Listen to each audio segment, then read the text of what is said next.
Hello and welcome to the Below the Double Yellow Cup Series presented by the American Trucking Association. Live tonight for the Lazy Days 250 at Darlington. Tonight's race, the regular season finale, and drivers trying to find their way into the playoffs. One of them right there on your screen, Safe Ferris, sporting a new look on the number 44, kind of the dark horse, or maybe reminiscent, or a little messaging there about the Darlington stripe, which is definitely going to be a factor here tonight. Driver's going to try and stay off that outside retaining wall, which is so tough to do at this historic 1.3 mile racetrack in Darlington, South Carolina. Going to be a lot of fun here tonight. One of the most interesting tracks on the schedule. And drivers going to have some fun out there battling one another in a very tight racing groove, a very bumpy and kind of awkward track in a way, but makes it very, very fun and lots of great side-by-side and dramatic action. So just a few seconds left in practice here tonight. A little bit of a late start to the broadcast, as these guys are absolutely flying right here. Seth Hatchell on your screen is the fastest in the practice session. He comes into tonight's race locked in to the playoffs with the win from Daytona in the season opener. Let's take a look at the points as they enter into tonight's race and see who's on the hot seat and who's already guaranteed in. We have 9 out of 16 drivers locked in.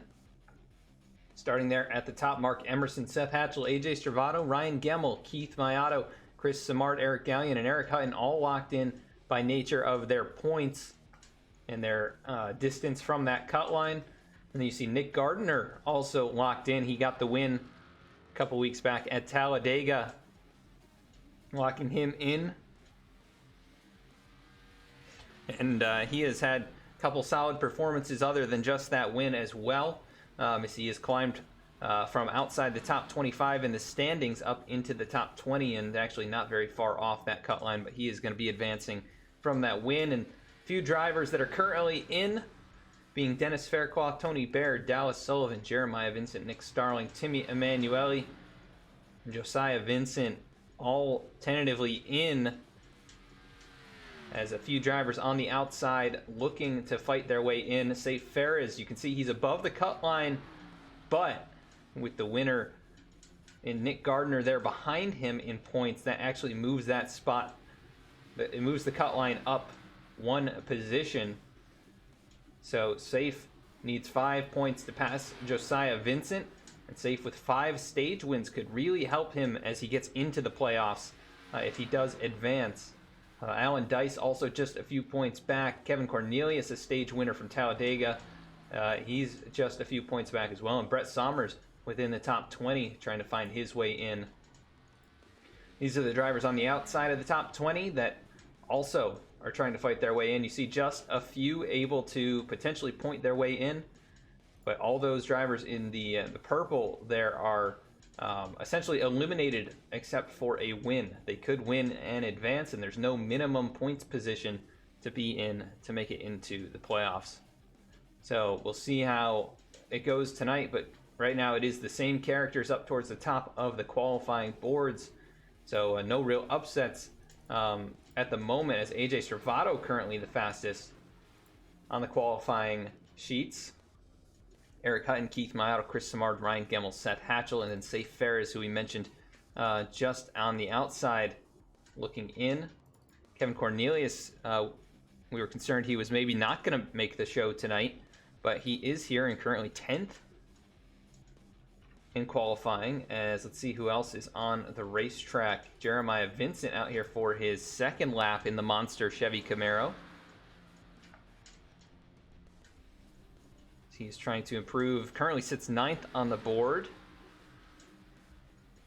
Mark Emerson completing his second lap. He jumps to 3rd. Mark with 2 wins this year. AJ Stravato with his 4 victories. Right up there at the top. Eric Hutton looking for his first. Keith Mayato did get his first win last week at the Daytona Road Course. Really put on a clinic there for those guys. Eric Gallion's been very consistent this season, currently 5th on the board. We'll see who else is currently on the racetrack. Looks like Joey Mines out here in the number 20.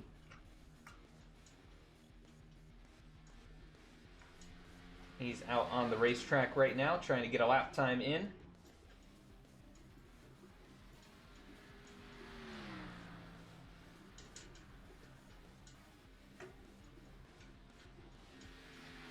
He comes across the start-finish line.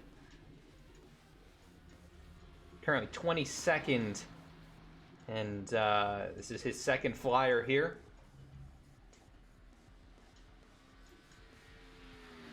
Joey currently comes in 29th in points and looking for a bit more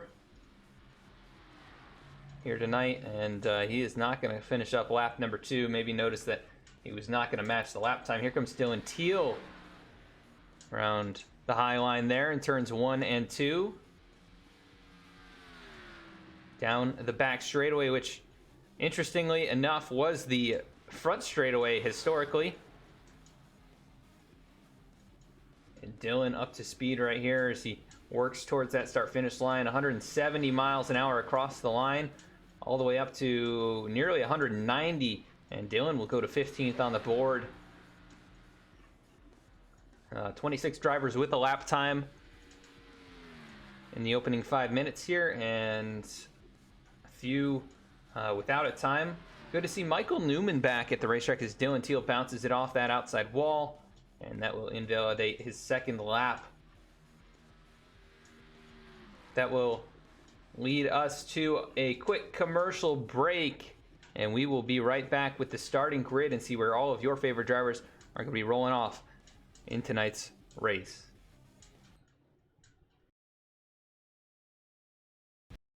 V-Speed is proud to be partnered with Below the Double Yellow podcast, a podcast for NASCAR fans by NASCAR fans. Listen to Nick and Joe discuss all the latest on-track action, available on Apple Podcasts and Spotify. V-Speed is also proud to present the 2021 Below the Double Yellow Cup Series, brought to you by the American Trucking Association, starting January 14th, 8:25 p.m. Eastern Time, Thursdays at twitch.tv/vspeedsim. Hey, honey. It's happening. The baby's coming. Okay, I'm on the way. Hey, buddy, you ready for the big game? You're gonna be there, right, Dad? Pal, you can count on me. I wouldn't miss it for the world. Hey, honey, Josh's flight landed early. He'll be about 6:30. Can you make it? Okay, I'm on my way. We've got total gridlock out there this afternoon. The average American spends over 40 hours a year, nearly 2 full days, stuck in traffic on our broken roads and bridges, while our lives move full speed ahead. It doesn't have to be this way. Where is he? Husband's on his way. It's time for Washington to get America moving again by finally funding our country's infrastructure. Where's Mom?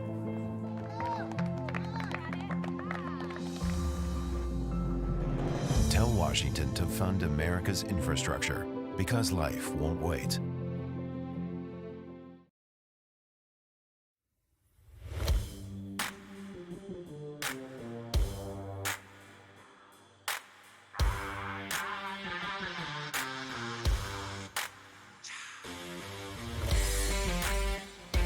Welcome to V-Speed, your home for sim racing excitement, providing dramatic moments from iRacing and beyond. We offer broadcasting for leagues across iRacing, with specialized packages to help grow your league and advertise your sponsors. Shot at it, I think, and right now Stravato with that advantage. It's half a car length the difference between first and second going into turn 1. He gives the bumper to Connor Horn. These two have gone all year to get to this point. Jacob Shorba drifting up the racetrack. They make contact. The 88 goes around. The 95 goes around. The 12 caught in it. Our design team can help you create anything from paint schemes to sim rig parts with expertise in both 2D and 3D design with 3D printing capabilities. Looking to get into broadcasting yourself? We can help you design and operate custom overlays to make your stream look as professional as possible. Our team can create and manage custom merchandise sales for you and your team. Check out our shop to see what we have in stock and how we can create some awesome merch for you. Check out our race replays on YouTube or catch us live weekly on Twitch. Visit us at vspeedsim.com to see how we can help you on your iRacing journey.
And back at the racetrack now, just about 15 seconds left in the qualifying session. No other takers to the track while we were in the commercial break. But going to be 26 drivers with a time in to get into the grid here. And like I said, very familiar characters up towards the top. And we are going to see where they're all rolling off here tonight. Drivers who need a good run with some good lap times there in safe fares can be rolling off up there in the top 10. Let's take a look at the full grid rundown and see where your favorite drivers are starting. AJ Stravato, 4-time winner this season. He'll be rolling off from the pole here at Darlington and trying to add to that playoff point total and try and make himself pretty much a lock to get into the championship finale. Eric Hutton with a great lap time there. He'll roll off from the second position alongside his teammate. Rolling off in third, it's Mark Emerson. So LDR taking the top 3 spots here tonight at Darlington. Good lap times for all of them. Keith Mayato, last week's winner, he'll be starting from the 4th position. Starting in 5th, it's Eric Gallion, who's been so consistent to start this season. Chris Samard going to be rolling off to his outside. Both of those drivers locked in on points. Ryan Gemmel, Seth Hatchell, the V-Speed teammates there, going to be starting from the 4th row. And both of them locked in as well. Again, Hatchell looking for his second win. Gemmel looking for his first. Safe Ferris, who's trying to lock himself in on points here tonight. He will roll off from 9th. And Jeremiah Vincent, who's in the same boat, he rolls off from the 10th position. Starting in 11th, Josiah Vincent, who's the last driver in above the cut line, looking for a good solid run here tonight. Cody Adkins going to be starting in the 12th spot. Kevin Cornelius starting in 13th. Here tonight, Dennis Faircloth going to be rolling off from 14th. Dylan Teal starting 15th in the number 78 machine, and Dallas Sullivan, who finds himself within the cut line, starting in 16th. Nick Starling there, 13th in points coming into tonight's race, rolls off 17th, and Brett Sommers finds himself 20th in the standings with a shot to make it in, rolls off 18th. Alan Dice going to be starting in 19th here tonight, and winner from Talladega, Nick Gardner, rounding out the top 20. Lane Sulfridge rolling off 21st. Mark Beverly making a return to the series. He'll start 22nd. Joey Mines starting in 23rd. Tony Baird rolling off in 24th. Nick Alves starting in 25th. Dennis Steele starting in 26th. Justin Carey starting 27th. Zach Smith starting in 28th. Timmy Emanuele starting in 29th. Deep in the field for a driver who's in the cut within the cut line. Michael Newman rolling off 30th. Jordan Shepler starting 31st, Kyle Payne 32nd, TJ Brendel 33rd, Robert Gilmore 34th, and that will round out the field here tonight as we are about to get underway from Darlington Raceway, the final race of the regular season. AJ Stravato, Eric Hutton leading the field to the green flag, and we are underway for the Lazy Days 250 from Darlington Raceway. Stage 1 going to be coming up at lap 55. Stage 2, lap 110. As the field works down into turns 1 and 2. Such a tricky track to go side by side. And right now they are all single file among about the top 10 or so. And still side by side a little bit farther back, but seem to be filtering that out as Stravato leads them down into turn number 3.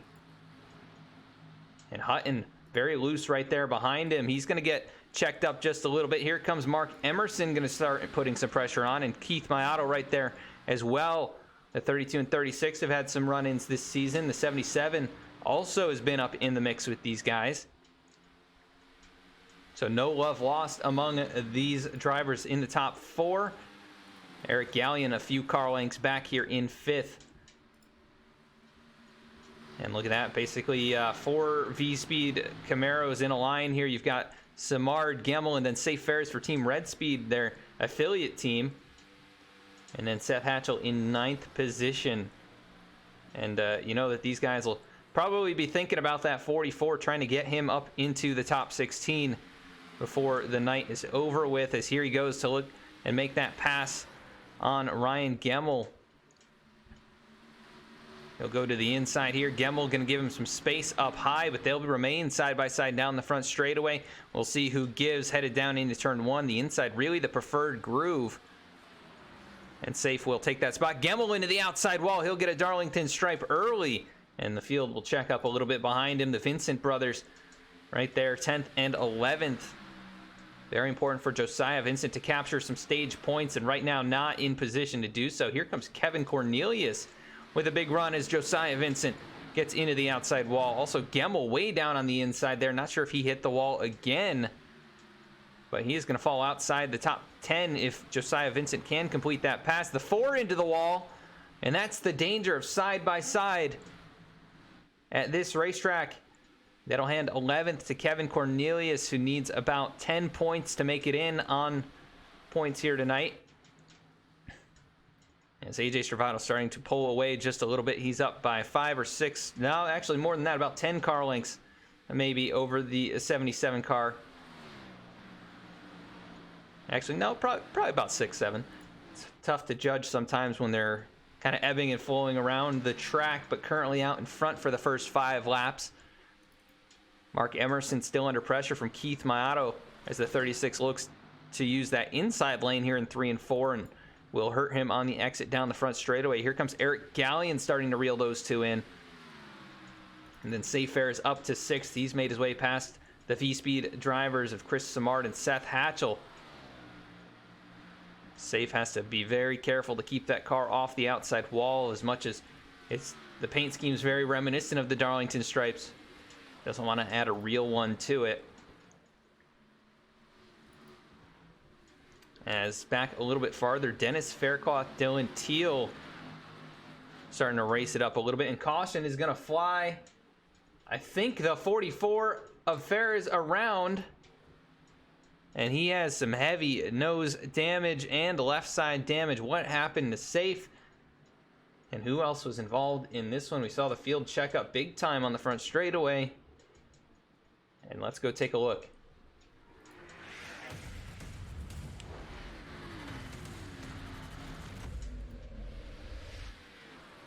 Oh boy, maybe a little bit of payback happening. As we see Mark Emerson down low, Mayato goes up high. The 32 just up into the wall they go.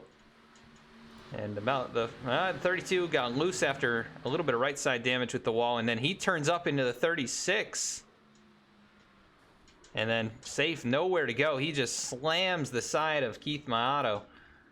So the 36 with some early damage here, and I'm sure tensions growing between these two drivers who have had so many run-ins this season. What happened with Mark Emerson to get that right side damage?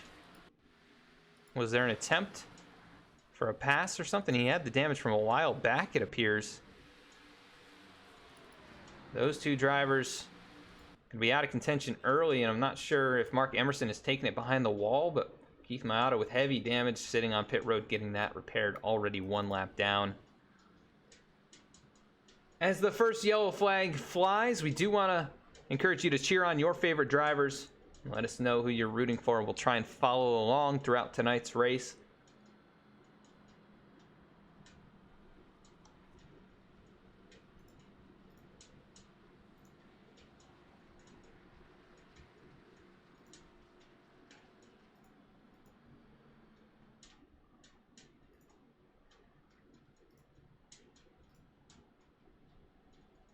We've got Nathan Dahl cheering on Joey Mines. And man, some early drama here at Darlington Raceway. Was not expecting that, but you know, did mention those two have gotten into each other quite a few times this season. And so tension's just at a peak there. Both of them locked into the playoffs, but going to be tough to carry on some momentum after something like that happens. As Michael Newman brought it down pit road, but he is going to go a lap down. Not sure what's going on with the 12 car. Mark Beverly also on pit road for an extended stay. Say Ferris just rolling off once again. This is a bad start for him after working his way up towards the top 5. Not sure if anybody else was really involved in that one, trying to... Cody Adkins with some significant damage all around. Josiah Vincent. Carl looks okay. Jeremiah Vincent, both of those drivers with somewhat extended stops. But Mark Emerson now out of the picture up here in the top 5, as well as Keith Mayato. Now that shuffles the 33 up to 3rd, the 37 up to 4th. And everyone among the top 24 remaining on the racetrack after the first 11 laps. Old Bill cheering on Ryan Gemmel. Says Mom and Old Bill have their eyes on Ryan. Ryan right now running in the 6th position. A couple taps off that outside wall, but car looks okay for the moment. The 48 of AJ Stravato, your race leader. He'll get him going again. Green flag back in the air. We are underway here at Darlington Raceway. After a quick yellow here in the opening sequence. The field already single file among the top 10. They've worked it out. Here comes Nick Starling into the top 10 looking for some of those stage points. Dylan Teal with a good start to this race. Up here in 9th position.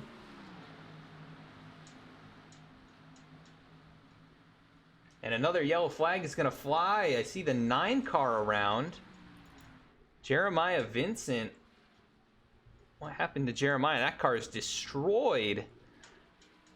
As we have another quick yellow flag fly here.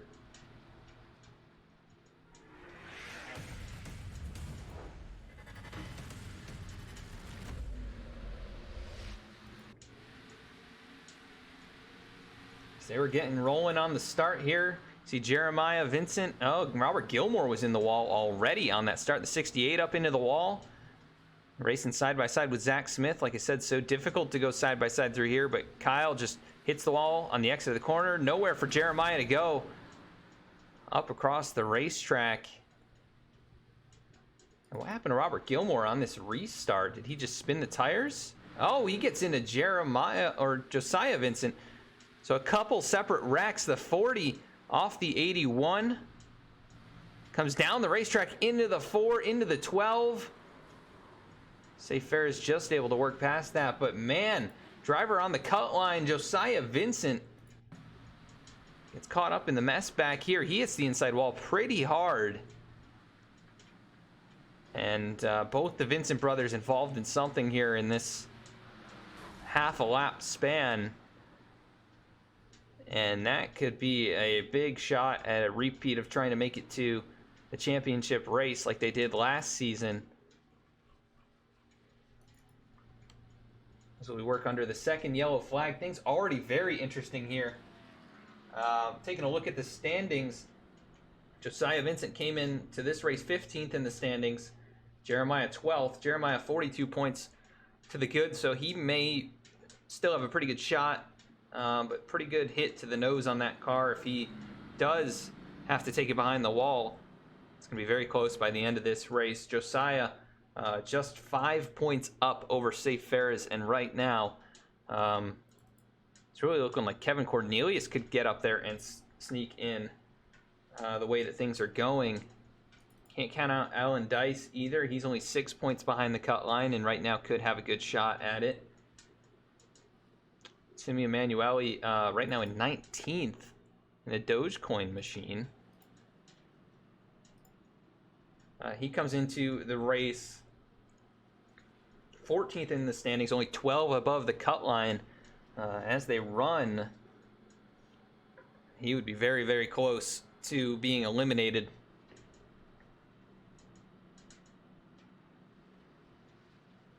And we were talking about Dylan Teal having a good, strong run in tonight's race. He is deep in the standings.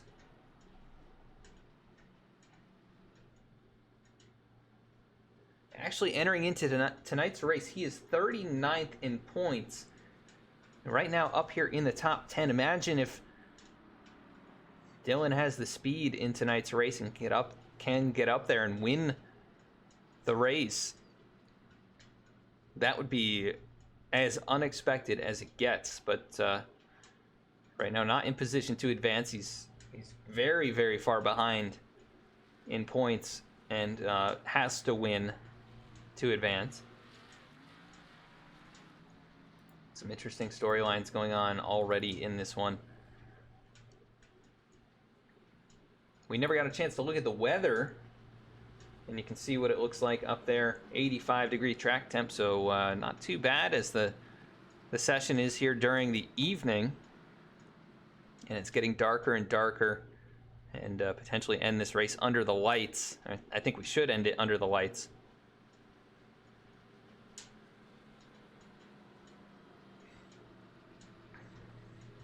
So it should cool off a little bit. Also, want to give a look at that new pace car that iRacing has implemented here in the service. Not exactly sure what it's supposed to be. Kind of looks like an Audi to my eye, like an A6 or an A5. Kind of interesting looking car, but just a generic vehicle. Green flag back in the air. AJ Stravato gets us going, as he will hang on to that top spot. Gets a good jump out over Eric Hutton as the field tries to work down into turn number 1. Nick Starling in the 10th position. Nick Gardner up to 11th. Like I said, some good performances out of that 16 machine recently. And Brett Somers having a good, strong start to this one. 13th position. On a very difficult racetrack. We'll see what he can do here tonight. Not out of the hunt. Just 20 points below the cut line right now. And keeping an eye on everything that's going on. Nobody looping it around. I don't think, maybe Robert Gilmore with an issue. What happened to Robert? He did crash here. So you can see he had the big nose damage from the last track. Hits the wall, hits it again. Safe Ferris, oh, just narrowly avoiding, and then, man, big hit there. What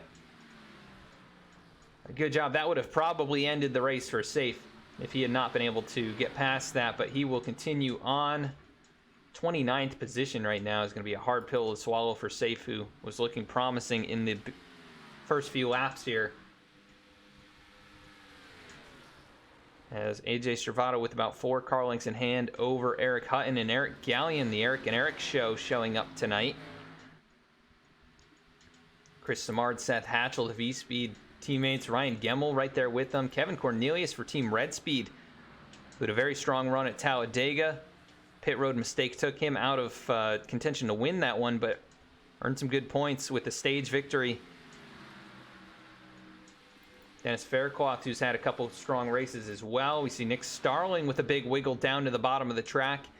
He'll make the pass on Dylan Teal, who has some heavy right front damage after most likely catching the outside wall. Both of these Toyota Camrys on screen have some right front damage, but still hanging in the top 10. Here comes Nick Gardner and Dallas Sullivan. Dallas with the new paint scheme to match the other loaded Dayz machines. You see Alan Dayz right there behind him, starting to climb through the field. Somers into the outside wall as Tony Baird starting to close in. Tony is 10th in the standings with a pretty good margin over the cut line, 46 points, essentially locked in if he can just finish the race. And right now in the top 15, minding his own business. and doing a good job of what he needs to do to advance. He's had a couple good runs. Oh, big hit there for Alan Dayz into the outside wall. Let's go on board with Alan here as he races it up behind his teammate there in Dallas Sullivan.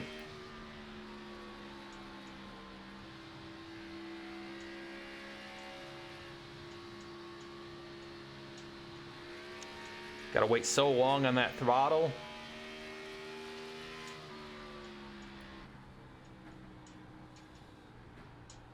But doing a very solid job to this point of, you know, trying to stay up here and in contention. On the outside of the cut line, he's got to find all the points he can get. And right now, trying to get up there in the top 10, I think, to earn some in the stage. But as far as I can see, the only driver on the outside of the cut line, well, drivers on the outside that would earn stage points are Kevin Cornelius and Dylan Teal. But Dylan, he needs a lot more than just these points. He needs the win. So the points really aren't going to help him. But could show, you know, signs of promise for next season, as we've got Seth Hatchell going side by side with Eric Gallion out of turn number 2. Down the backstretch they go, and Hatchell works to the inside of the 33. And Gallion a little bit loose up there in that high lane. He'll have to back out of it. And here comes Ryan Gemmel, going to try and make an attempt to pass. But dangerous section of the track. Is anybody going to lift? 33 up into the wall. Gemmel into him. And that was to be expected. Somebody's got to give every time you go into that corner. And nobody gave right there. Gallion paying the price for not lifting. And he's going to fall to 7th. And moves Kevin Cornelius up to 6th. And here's a few hungry drivers behind who could use the points. I mean, Dennis Faircloth essentially locked in, I think, in that 8. He comes in 9th in points with about 60 over the cut line.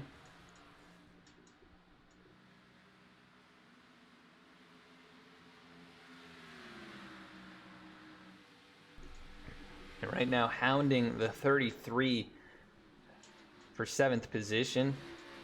Just a couple stage points would essentially guarantee that he is in. It would take a really big swing of events for somebody like Dennis Faircloth to be knocked out of it in his first year here in the Below the Double Yellow Cup Series. And I think he just passed his 1-year anniversary of being on iRacing. He's had a very good season for a driver new to the service. Zach Smith taking it to the pit road. He has some pretty heavy damage on that race car. And he towed it to pit lane. Gonna go multiple laps down here under green as AJ Servato has stretched it out now over 1.5 seconds to his teammate Eric Hutton. Seth Hatchell up to 3rd position over Chris Samard, who is gonna lose a spot now. I think he saw Seth coming and said, I'm going to hold off for a little bit. We're over halfway through the stage. And Hatchell really picking up the pace here. He is matching lap times of your race leader. The only other driver to be doing that is Ryan Gemmel back in 5th. He's another 2.5 seconds behind Seth.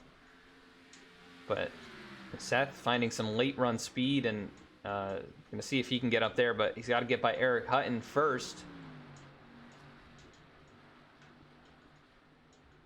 And he is tracking him down. 77 really starting to lose the handle on that race car here just 30 laps into the event. Caution flying again, the 81, Cody Adkins. He'll take some huge damage on that race car. As we bring out another yellow flag.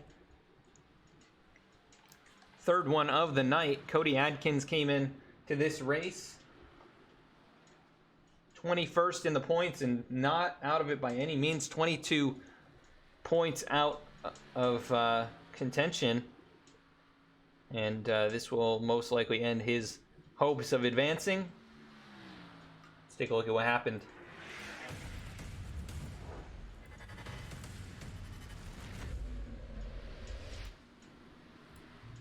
Just a little bit over aggressive on the throttle, I think. through turns 1 and 2 here. As he works up in that high lane, gonna cut it back low, but maybe not low enough. Just catches the outside wall, bounces off, which there's these kind of waves in the wall here. I've had that happen to me multiple times, and Cody, I think he knows it immediately, and frustrated there, just spun the car back around, and he is going to remain on the lead lap. You see the leaders catching up behind him there.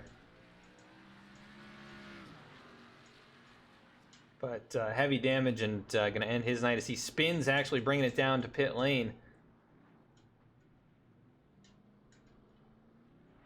And just frustrated. You can tell he knew he had a shot at it here, and after, 9 other races, it's tough to be in this position, really having to drive as hard as you can.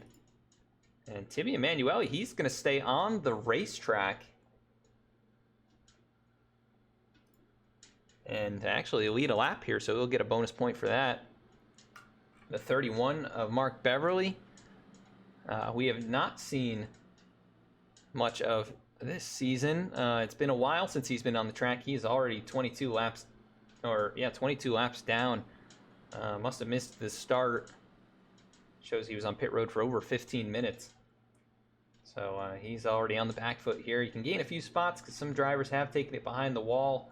Both Mark Emerson and Keith Mayato have brought it behind the wall. You see Jordan Shepler bringing it down pit lane here. He was the only other driver to stay out. Really great looking car. The below the double yellow V-Speed machine for below the double yellow racing. I'm not sure if Zach Smith painted that one or someone else, but definitely a really nice looking scheme. Kind of the silver to black transition there is something that I'm a big fan of. But Timmy will stay on the track. Eric Hutton winning the battle off pit road. AJ Stravato falls to 5th after what must have been a mistake getting into the box. He had led all the laps to that point, and he will restart from 5th position, but so far he has shown the best speed of anyone. We'll see how long it takes him to get back to the point.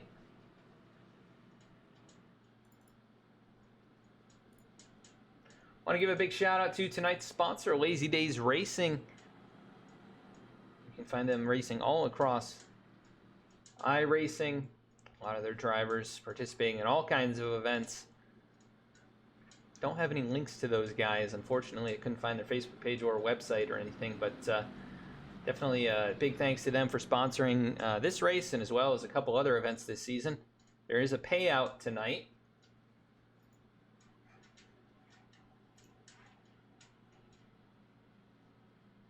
Actually, there is no payout tonight. I thought there was.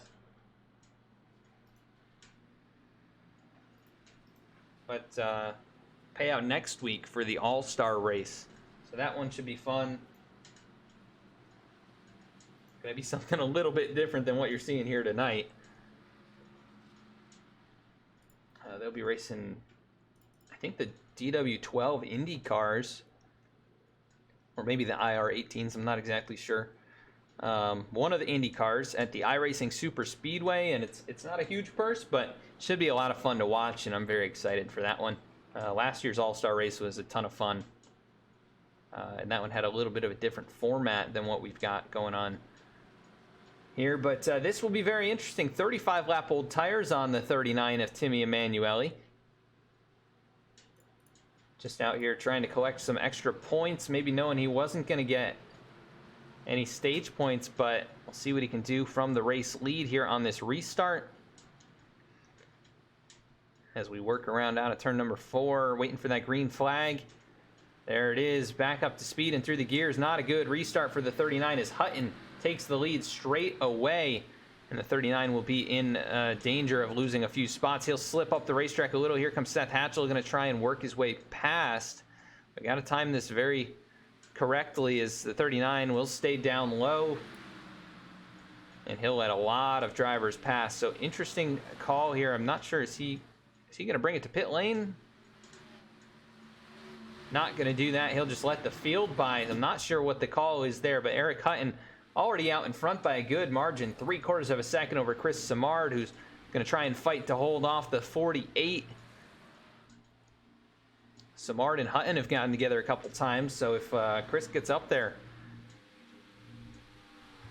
you never know, there might be a little bit of payback from earlier events this season, but it might be too early. And Chris, very patient driver, kind of always just waits it out till he can get a good shot at making passes or going up there and fighting for the win. He's not had a win yet this year, but a very solid season. As entering into tonight's race, 6th in points and locked in.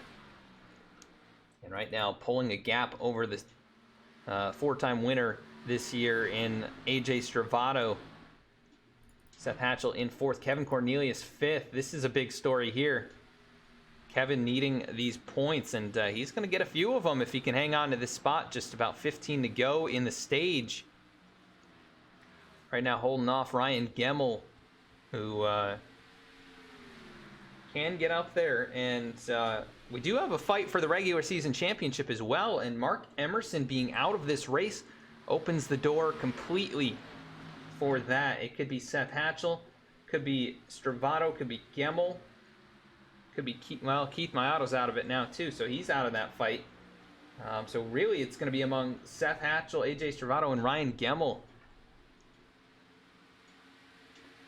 as Hatchell and Stravato are tied in the standings coming into this race, tied for 2nd, and it was only 8 points behind Mark Emerson, and Mark being out and probably going to finish near dead last in this.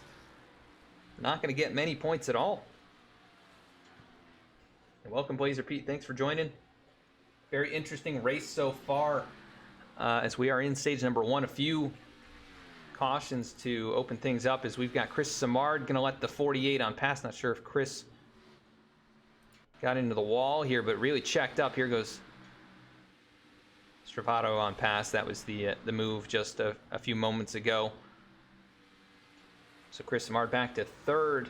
See if his teammate Seth Hatchell, who seems to have very good long run speed, can get up there and challenge the LDR teammates in Eric Hutton and AJ Stravato. Right now, a couple LDRs, a couple V speeds. Team Red Speed, another V speed. Dennis Faircloth back here as well.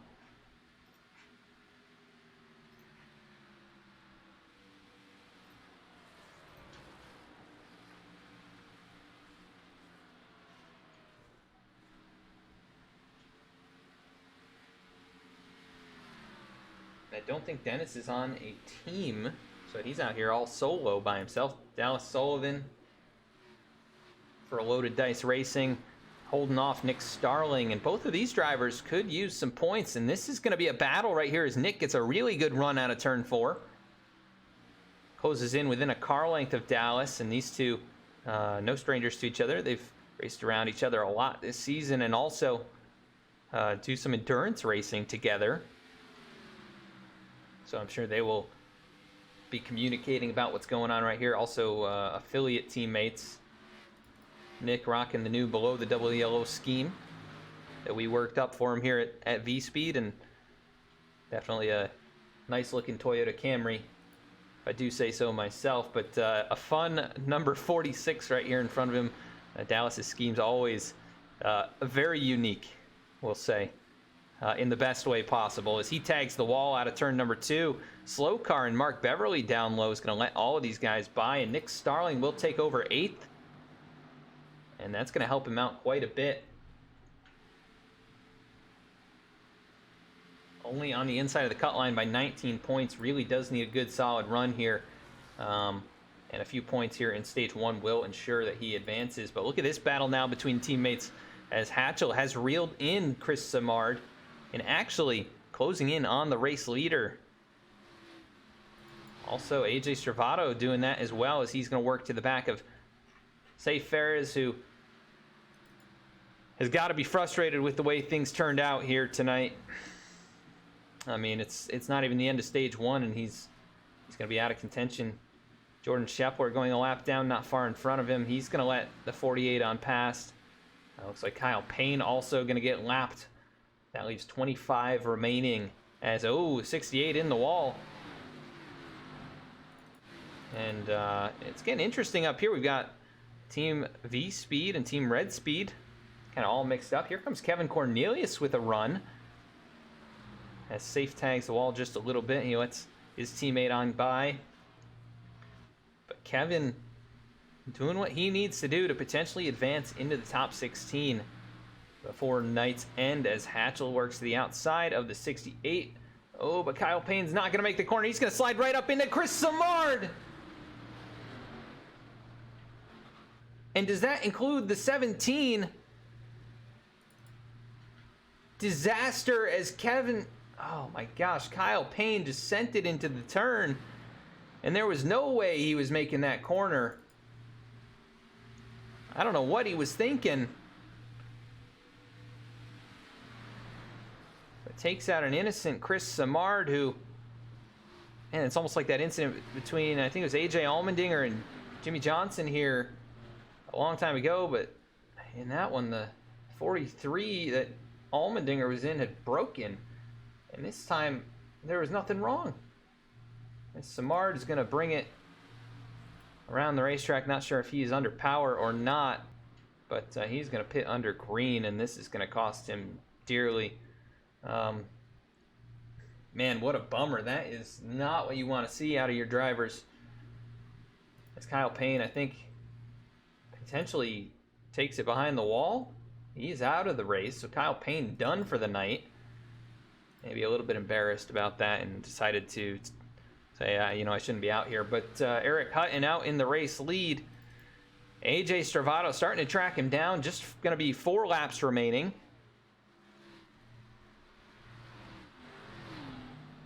In this one. In stage number 1.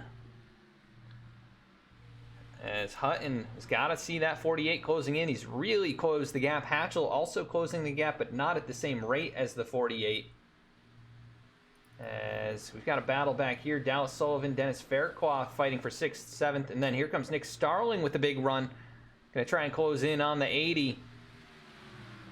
All these guys needing some points. Could be very valuable as the 13 of Jordan Shepler is going to let him on pass. We'll see if he makes the corner. I think Jordan doing a little bit of a better job down there in the apron. But he is getting a little bit squirrely as here comes Dylan Teal, who's still having a solid run in 11th position. Nick Alves also having a good run here in 12th. Justin Carey up into 13th now. But the battle for the race lead is on. It's going to come down to the wire. And there's going to be some pressure on Jeremiah Vincent to try and stay on the lead lap. But yellow flag will fly. That ends the stage. As the 57 of Alan Dayz wrecking on the backstretch, ending his night. And ending his chances. Head advancing here into the top 16, into the playoffs. Alan Dayz chances go up in smoke. First, let's look at the stage results. Eric Hutton winning the stage. AJ Stravato 2nd, Seth Hatchell 3rd, Ryan Gemmel 4th, Kevin Cornelius 5th. Good, solid points there for the 17. Dallas Sullivan 6th, Dennis Faircloth 7th, Nick Starling 8th, Eric Gallion 9th, Dylan Teal rounding out the top 10. Alan Dayz was up there. Let's see what happened to Alan here. This is disastrous. A lot of drivers right around that cut line with bad nights tonight. Not when you want that to happen. And he was up here in front of Eric Gallion. He would have been in the points-paying positions. And just a mistake out of turn 2. Gets tight, catches the wall. Very similar to what we saw. And man, what a hit right there. And Justin Carey with a little bit of an issue there. But big hit up off the ground for the 57. You got a feel for Allen, who's had a reasonably solid season. And really just so close to making it in. You know, he'd be one spot out. He realistically would have been very close to advancing with, say, Ferris and his issues. And the only thing is Nick Gardner with his win. You know, put the pressure on some of these guys. The pressure, a little bit too much seeming tonight for quite a few of them, but we'll see how things shake out. Justin Carey showing as the leader right now. I'm not exactly sure what's going on. It looks like a few drivers brought it in. Ahead of time, Brett Sommer's going to stay out on the racetrack and lead some laps, but I don't think these guys are aware that the stage is over, essentially at the point of that caution. So Brett Sommer's going to remain on the racetrack. 23-lap old tires. Eric Hutton will hang on to second now, but we'll see if the 7 brings it in. Jordan Shepler down low. I think he is maybe the lucky dog. I'm not sure. Michael Newman looks like he might be the lucky dog. But he is trying to get it woed up to bring it on the pit lane. Very difficult to do at this racetrack. But man, craziness here in stage 1. Let's do a quick recap. 4 cautions, 4 lead changes, and some key heavy hitter drivers, and some drivers right around the cut line with big issues to open tonight's race. We're going to go to a quick side-by-side commercial break, and we will be right back.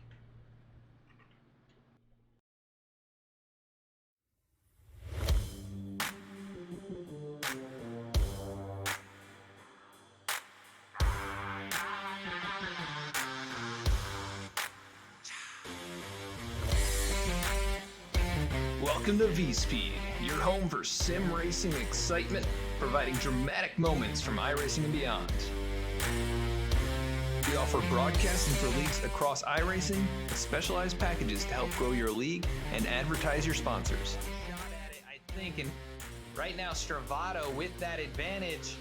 It's half a car length the difference between first and second going into turn 1. He gives the bumper to Connor Horn. These two have gone all year to get to this point. Jacob Shorba drifting up the racetrack. They make contact. The 88 goes around. The 95 goes around. The 12 caught in it. Our design team can help you create anything from paint schemes to sim rig parts with expertise in both 2D and 3D design with 3D printing capabilities. Looking to get into broadcasting yourself? We can help you design and operate custom overlays to make your stream look as professional as possible. And back at the racetrack now, they went side by side to get going. Pace car makes a hard left-hand turn onto pit road. It's going to be Eric Hutton, your race leader. Good jump there over the 48. He'll take away the top spot, no issue at all. Seth Hatchell with a good restart. He'll take over third and pass up his teammate Ryan Gemmel. Kevin Cornelius back up into 5th with a very strong run, a much-needed performance. As long as he can finish this one out the same way that he's been running in these first 50 or 60 laps. We got a side-by-side battle that is now settled. Dylan Teal works past Dennis Faircloth as the 33 of Galleon nearly brushing the outside wall. And the right side damage and left side damage really hurting Galleon after he made some contact with Ryan Gemmel a bit earlier. 78 of Dylan Teal brushes the wall right there. And a little farther back, some of these guys who pitted a lap later battling it up. Here comes Tony Baird. Lane Sulfridge was also looking in on it. Safe Fair is still riding around out here in 21st. Might be able to muscle this one out with some drivers who've had problems around him.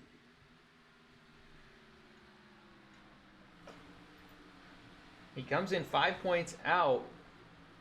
And you know, Alan Dayz with his issues, it basically eliminates him. Jeremiah and Josiah Vincent. Josiah has recovered quite nicely. He is in 13th and challenging Nick Gardner. Josiah's damage not all that bad, it appears, to the point where he is not competitive, but he'll do a little bit of a crossover. Yellow flag's going to fly. And that is the 12 of Michael Newman, who we saw had gotten the lucky dog, and then he made a critical error in not getting back on the racetrack. Chris Samard also back on track here. The car looking a bit better, but he is 7 laps down. But Michael Newman going around. Let's see what happened to Michael.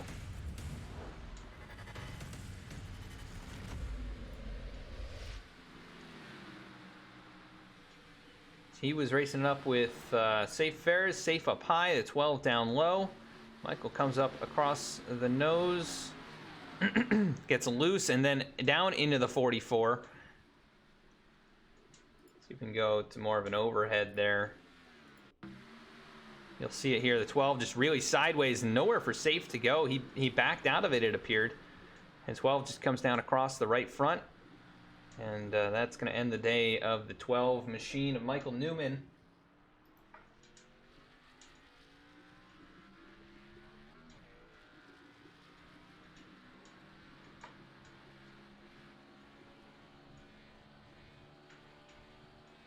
Who actually entered into this event 41st in points and missed quite a few races and needed a win to advance if he was going to have any shot. And that's going to come to an end here. So another driver completely eliminated unless some crazy things happen, and I really don't foresee that to that level.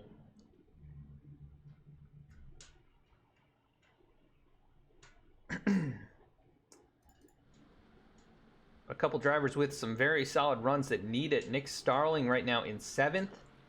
Kevin Cornelius in 5th. Kevin has had some very good races. Just either getting caught up in things or maybe some poorly timed decisions, things like that have kind of cost him chances at really good finishes consistently. But he's had some strong runs. Opened the season up with a good run at Daytona. And a very good run at Talladega as well. And we've seen him have speed here at these kind of more unique racetracks, the short tracks. And showing off some speed here tonight. But Ryan Gilmore parking it on the racetrack. Not sure what happened to Ryan.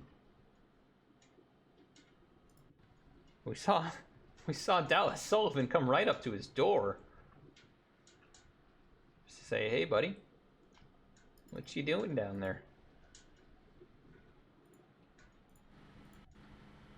You see, Ryan, I think Ryan probably had to step away or something. But he's going to lose all of his track position. And after running up there in the top 5, he is, well... That is interesting. I guess iRacing gave him all his spots back. He'll jump back up to 4th.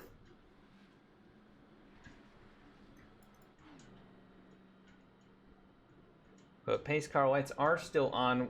We're going to run a quick commercial, and we'll be right back.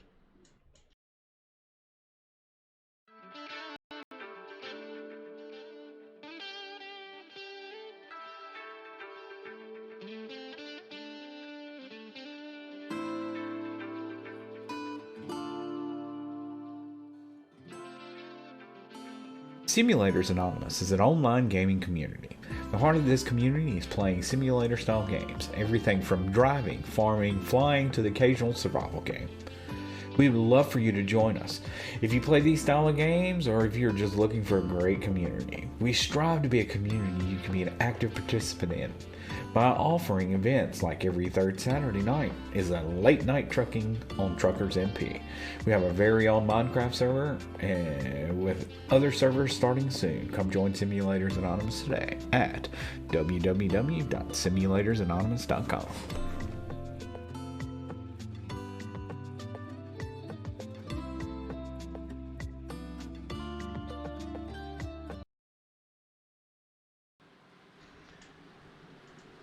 About to get back underway. Is the pace car going to make the left-hand turn onto the banking down to pit road?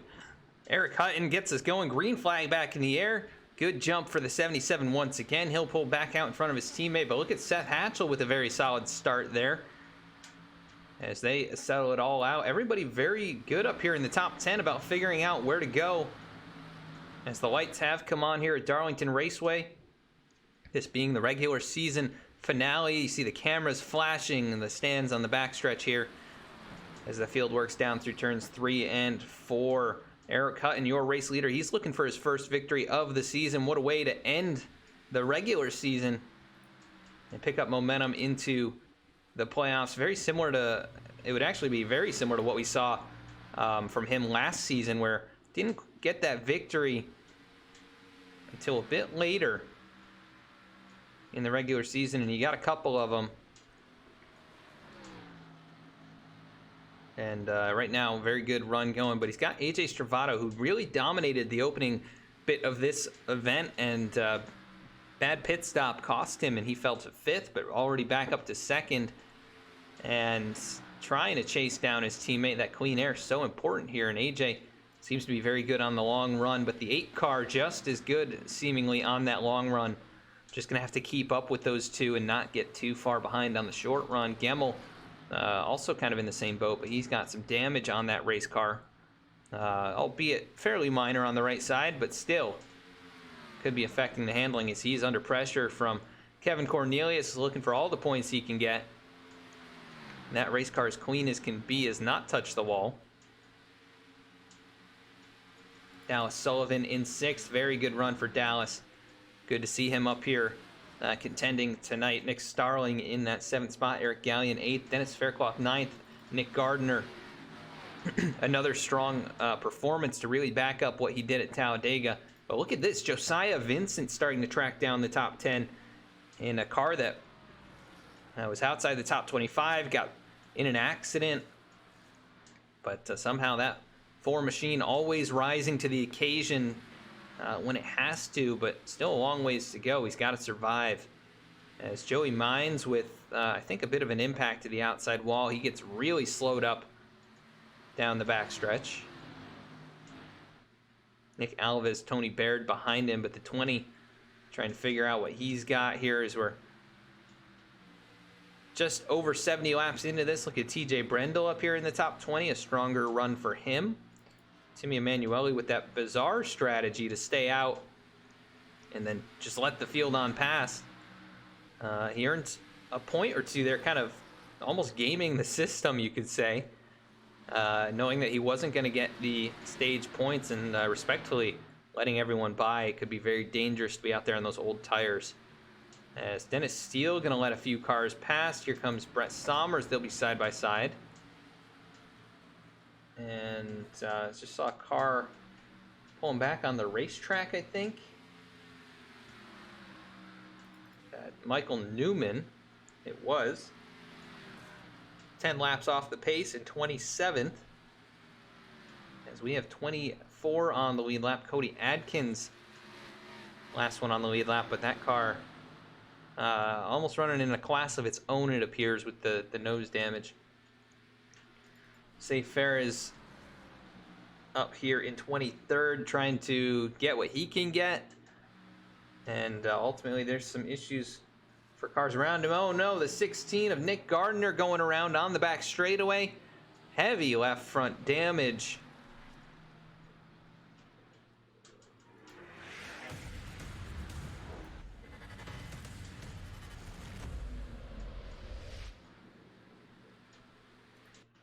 As this has been the story of the night for so many drivers. Go into turn 1 and 2. You see the 80 there in front of him.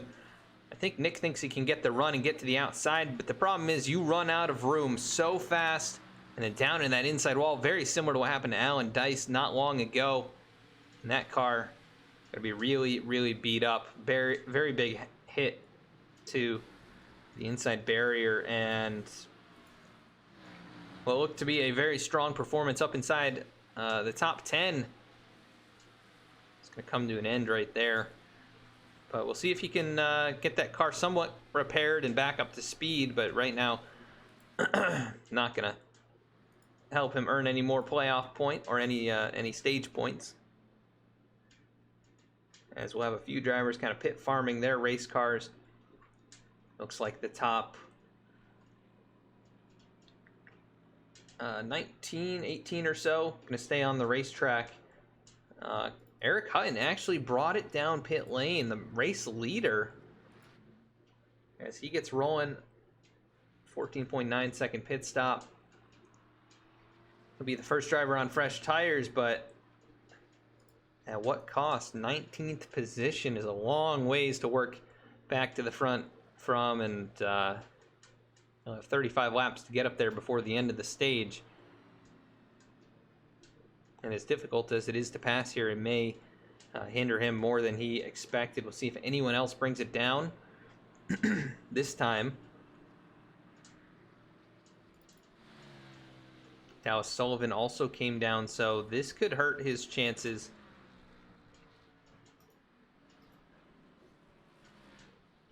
Right now, very comfortably inside the top 16, actually. So, as long as Dallas doesn't get caught up in anything here, he's got essentially a lock to advance with the points that he earned in stage number 1.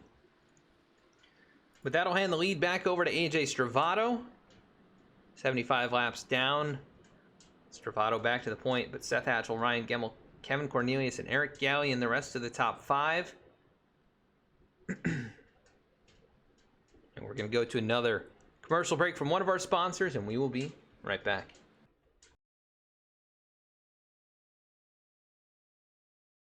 Boston Web Marketing is New England's largest full-service web marketing company specializing in SEO, SEM, website design, social media management, reputation management, and more. Founded in 2009, we have rapidly expanded and are able to service small to large clients nationally as well as worldwide.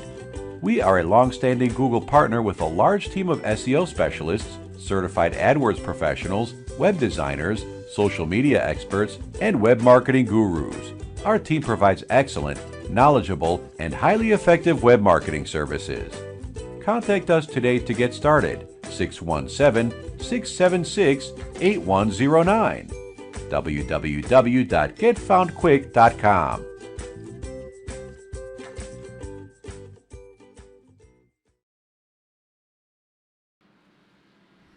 And that quick message brought to you by Boston Web Marketing. You see Brett Sommers on the racetrack. Currently 15th. He entered into tonight's race 20th in the standings, just 20 points out. And with a real shot to advance. Having a very solid run, but maybe going to need a little bit more to get up there and challenge these guys to get in. As right now, really looking like Kevin Cornelius is going to work his way into the top 16 if he can continue this very impressive run tonight up here in the top 5. But AJ Stravato, Seth Hatchell on the front row, ready to get us going again. 5 wins between the two here this season.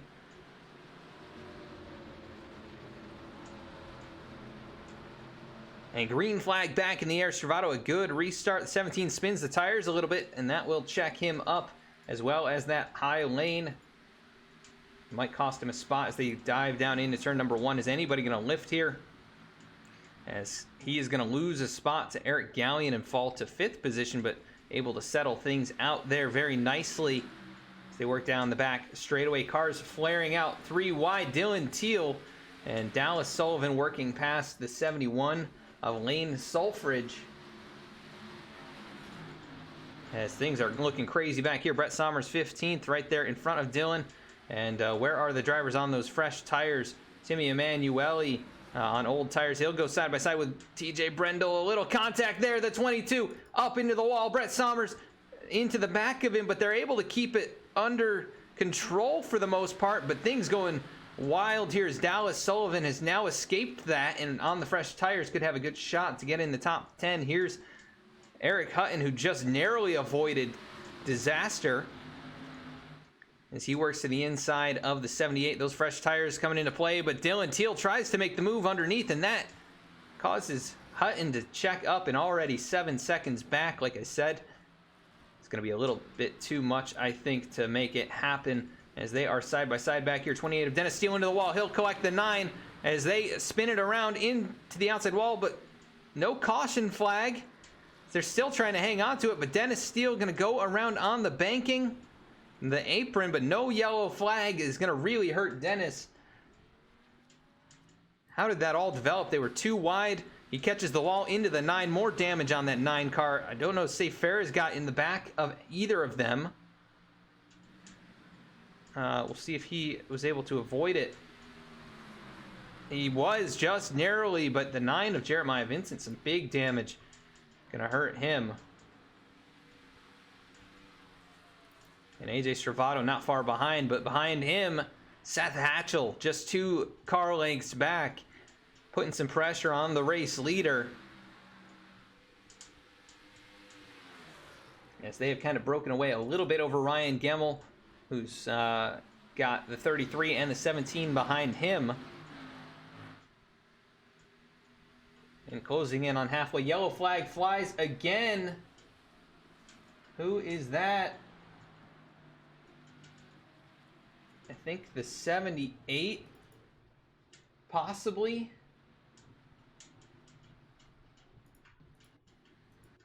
Yes, the 78, looping it around all on his own. Gonna bring out the yellow flag once again. This is what we saw happen to him earlier. Just loses it on his own, tries to hang on to it, locks it down into the inside wall. Kind of backwards facing on the racetrack. Yellow flag will fly for that with cars coming at you, especially when you go backwards across the start-finish line. But he is going to have quite a bit of damage from that. And all this really helping Safe Fares, who continues to get damage repaired on that race car.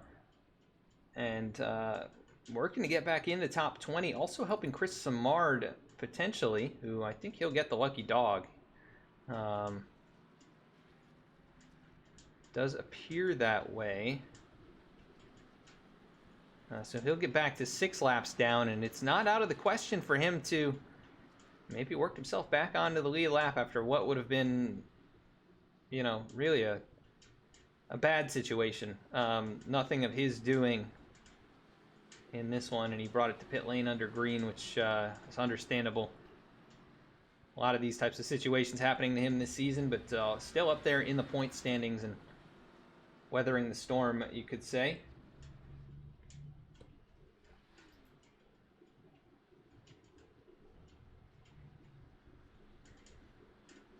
I want to thank you all for joining here tonight. You can check us out on all these different social media outlets.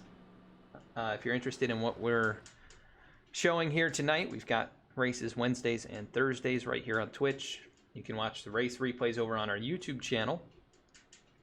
You can also find us on Facebook and Twitter, where we post announcements before each broadcast. And we're actually closing in on a couple of goals. If you want to be eligible for a merch giveaway, we are definitely closing in on our goals with 200 followers on Twitter and 500 here on Twitch. Just about 37 to go here on Twitch. If you follow us here and on Twitter, you'll be eligible for the giveaway. We're going to be doing 2 giveaways, one on Twitter and one on Twitch. So you want to be part of that, just make sure to follow us, both platforms. And you can get any hat or t-shirt of your choosing from our merch store. I want to thank everybody who's helped us out over the last couple of years. The channel has grown immensely, and we're so thankful for every one of you who come out each and every week to watch the races. We've got a good crowd here tonight and some great action on the track right now. If you're just joining us, this is the Lazy Days 250 at Darlington for the Below the Double Yellow Cup Series, which is presented by the American Trucking Association. This is the final race of the regular season, and just about 9 out of the 16 drivers are locked in. A few other drivers essentially locking themselves in through stage number 1, but anything can happen, and as tonight has shown, anything will happen to really anybody in the field. And we're in stage number 2 of tonight's race, which will come to an end in about 25 laps. So these drivers up at the front working to try and get another playoff point. Eric Hutton winning stage number 1. And right now, Hutton in 14th on fresher tires, but Dallas Sullivan has worked his way up to 11th on those fresh tires. So keep an eye out for the 46, those bright orange wheels, or the neon orange wheels. As green flag back in the air, 48, good restart. Oh, Kevin Cornelius spinning the tires. Is he gonna go around? He'll go to the inside wall right off the nose of Nick Starling. And no yellow flag. As Josiah Vincent involved, the 98 of Tony Baird involved. What happened? Kevin Cornelius spinning the tires off the nose, the 99. Not a whole lot to be done there, as Tony Baird also, I think, spun the tires a couple rows back, or maybe... Oh, the 4 into the wall to avoid it. He gets tagged by the 98, and big damage to both of those cars. I can't believe there wasn't a yellow flag, but Kevin Cornelius, exactly what he could not have happen. Going to be banking on those stage 1 points, but really not going to, looking like he's not going to earn any here in stage 2 if things go as they are. What a crazy change right there. Spins the tires, and Nick Starling, really not much, I think, that could be done. I mean,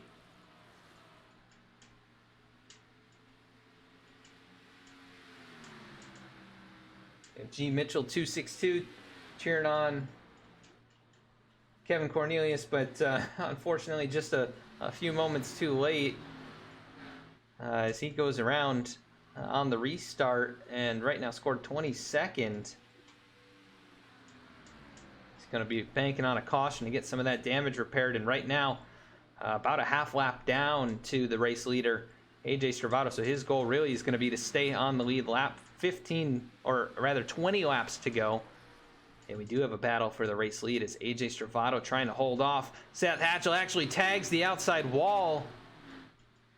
And Seth Hatchell closing in just half a car length behind the 48 now. Looks to the inside, not going to make the move, but putting that pressure on as Stravato with the clean air. Making a mistake there, rare mistake from Stravato. But appears to maybe have driven the tires off of it during the green flag run here. As Ryan Gemmel hard into the wall. He's got Eric Hutton, who's closed in the 77. Not sure if there was contact there. Oh, just Gemmel getting into the corner a bit too hard. Drifts up. 77 avoids him, actually. So good job by Eric, who's on those fresh tires and has absolutely flown through the field now into third. And just about 1.1 seconds back and closing at a pretty rapid rate. Dallas Sullivan has worked up to 7th, not quite as quick as the 77, but definitely making some progress here, and could be the call of the race for Dallas if it gets him some track position in the end, but was up there in 6th, I think, before he pitted, and this would be to take that spot back. And laps winding down in stage number 2, things shaking up as they have all race long, and Eric Hutton, who's come from right around 20th spot, avoided a wreck. He's going to look to the inside of Seth Hatchell. This will be for second. I think Seth probably just going to give it up without much of a fight. You see it right there. He'll lift down the straightaway, and the 77 will pull right on by. And now Hutton with the tire advantage. He's going to close right up to the back of the 48 here, I think, in the next set of corners. Right down the back straightaway. You see that margin just shrinking. And look at the big slide into turn number 3, though. He is really working that race car, knowing he's got to get every ounce of grip that he's got. And he won't have a whole lot of time to make the pass here with just about 20 laps on the tires.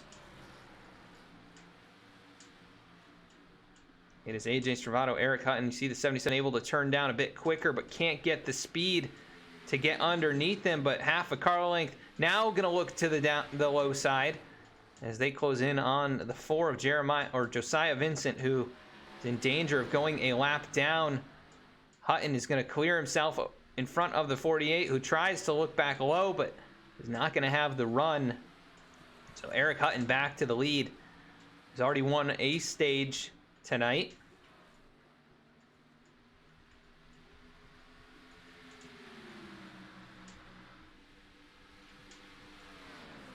And looking to win his second, and this would be a very noteworthy performance if he can make it happen because of this. Look at Seth Hatchell now closing in. He got to the inside of the 48, but couldn't make it stick out of turn 4. as they'll put another lap on the 81 of Cody Adkins. Just so you're aware, Safe Fair is up to 13th. Just about a half lap behind your race leaders, but he's gotten that car repaired to a pretty good point, and obviously has found some more speed in it once again, and he could very well earn a top 10 out of tonight's race. He is starting to close in on Jeremiah Vincent, who's also got heavy damage. A lot of cars with heavy damage. You see one passing another right there. But right now, Safe about a tenth or two a lap faster, so he will get to the 9, but not sure if he'll get up into the top 10. And Dallas Sullivan up to 4th. He is starting to close in on Seth Hatchell. Last time by about a half second quicker, so keep an eye out for Dallas to get up there and maybe even get to 2nd before the end of the stage. He's got a little over 10 laps. And Tony Baird down there in the apron, he'll come back on the racing surface. Ryan Gemmel will put a lap on him.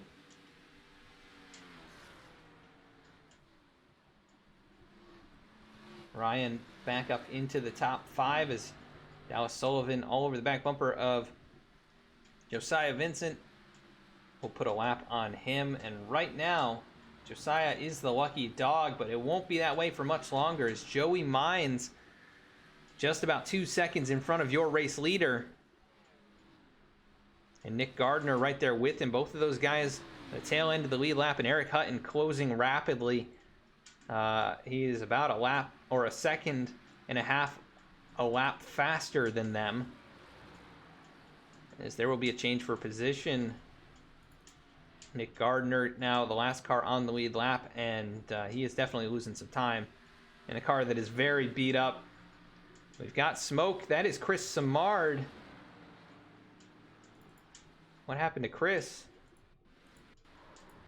Brett Somers involved, and Chris, we'll see what happened here. I think the 7 probably tagged the wall.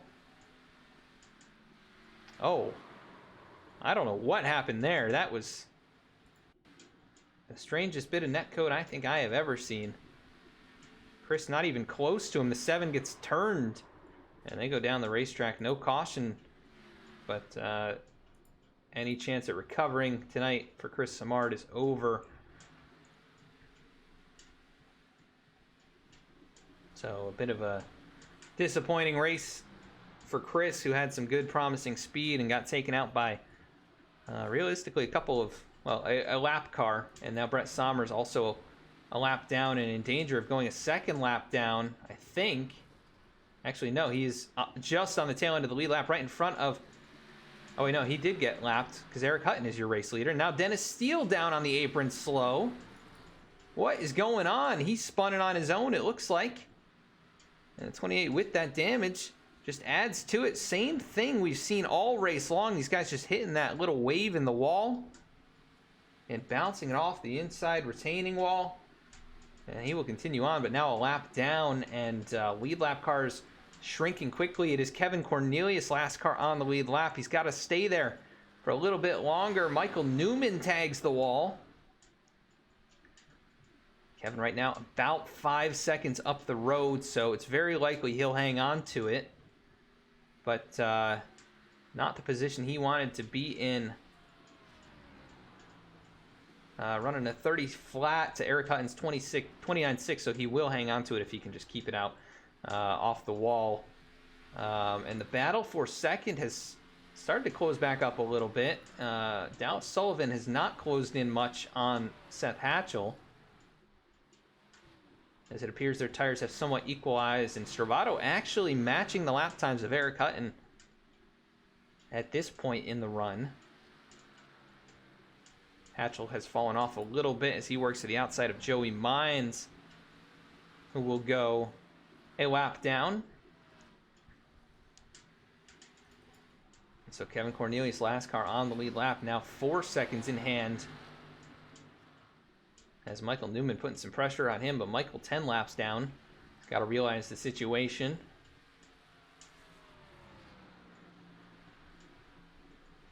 And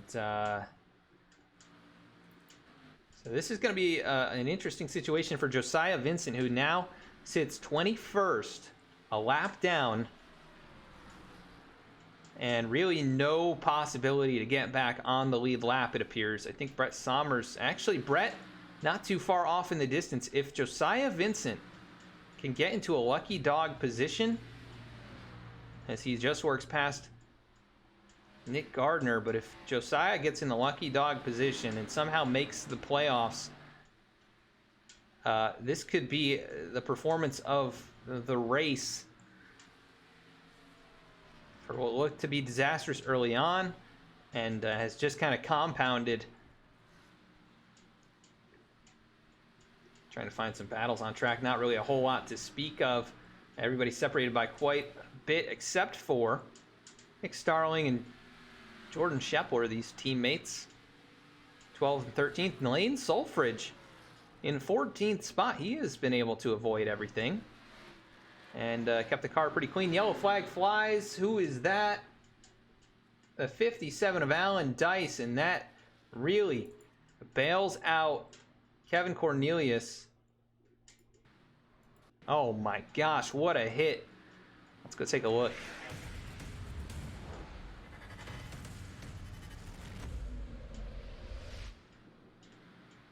So a lot of drivers really struggling tonight to keep that car off the wall. Ride Me Horse cheering on AJ Stravato as the 57 just catching the wall. Same thing. And right into the 78. They hit the wall hard. Oh my gosh. And then, oh man, what a huge impact for the 12. And I think we saw a driver get through that. That is Kevin Cornelius. This is what he saw out the windshield, or out the front of his race car. You see it. Luckily, those cars went down the racetrack and not bouncing up in front of him. And behind him, huge hits there. So that bails out the 17, who can go and get some damage repaired. Brett Sommers will get the lucky dog, it appears. And Josiah Vincent 1 spot short. We'll see if he takes a wave around, but the whole field bringing it down pit lane at the end of stage 2. Let's take a look at the results. Eric Hutton first, Stravato second, Seth Hatchell third, Dallas Sullivan fourth, Ryan Gilmore fifth, Eric Gallion sixth, Dennis Faircloth seventh, Justin Carey eighth. And then we lost the last couple too there, so hopefully they can screenshot that for us. As the leaders will pull into their pit boxes. Stravato a bit slow into the box there. And we'll see how they make it off of pit road. But man, what a dramatic race tonight. All kinds of storylines. As Hutton will win the battle off, I think. And 8 cautions tonight, 7 lead changes. You see it up there. It's been a bit crazy all around. A lot of cars out of this thing. And just about 17 or 18 cars on the lead lap. Jordan Shepler and Kevin Cornelius have remained on the racetrack. I think as to... Well, Jordan's going to stay out. Kevin's going to bring it in. He's going to try and maximize his time on pit road, I think, by doing so. But Eric Hutton will take over the lead ultimately, I think. I'm not sure what Jordan is doing out here.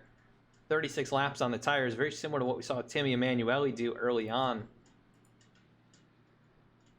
And I'm not sure if he is aware that the stage is over at the point of caution there within, within reason. Within, I think, 3 laps of the end of the stage, if a caution comes out, that pretty much ends it.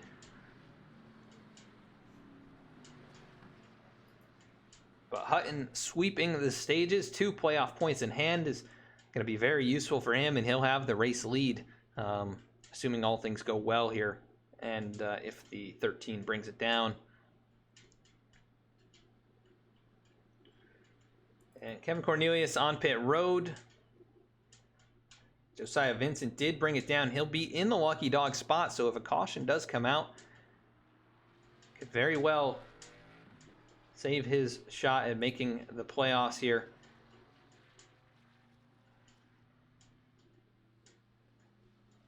We've got 6 cars behind the wall. A few more with extended stops And over 20 laps down, Chris Simard back on the racetrack. He is currently 8 laps down. Dylan Teal, who got involved in the wreck with him, he has been on pit road for over 4 minutes now.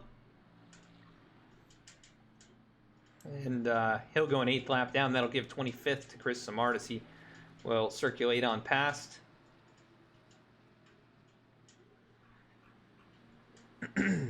And Jordan Shepler will stay on the racetrack. So kind of what we saw at the end of stage 1 from Timmy Emanuele, and really that's worked out for Timmy. He is up to 8th right now with no significant damage on the race car. Having a very strong night.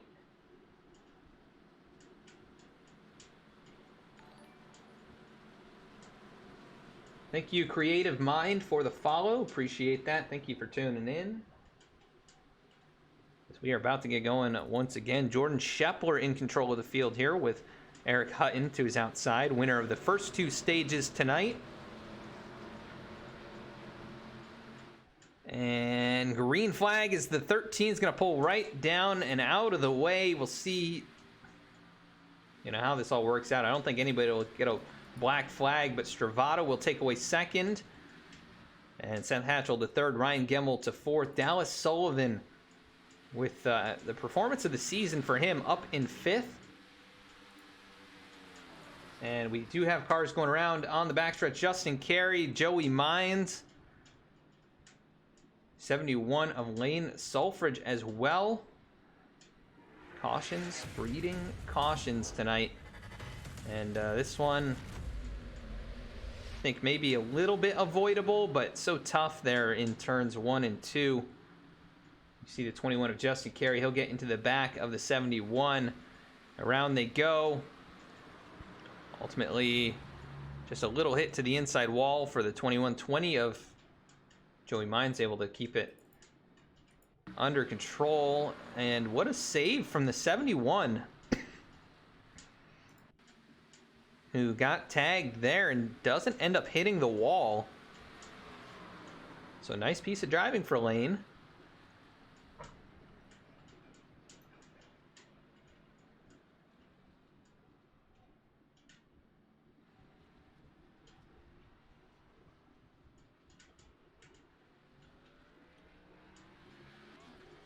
Finds himself now back to the 18th position for our 9th caution of the race, I believe.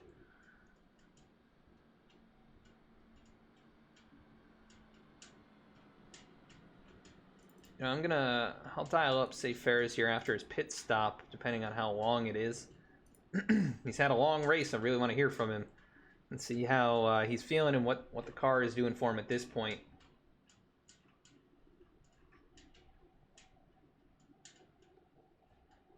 We'll just wait and see how long he is here. I think could be another extended stay. Don't want to make him speed or anything like that. Let's actually keep an eye on the front of the field. Probably going to get the one to go next time by.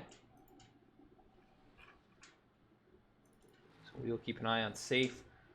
Probably about another 10 seconds in the pit box here, and then we'll dial him up.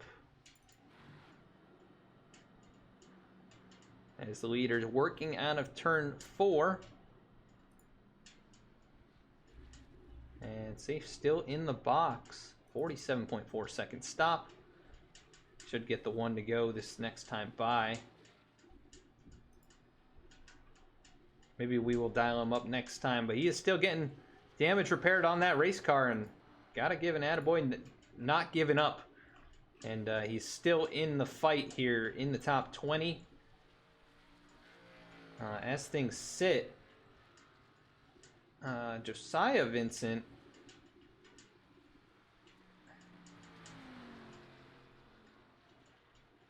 has gotten back on the lead lap. He was the lucky dog from that yellow flag.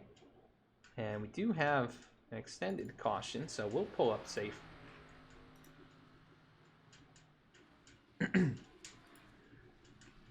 Safe Fair is Adam in the V-Speed booth. You got a copy?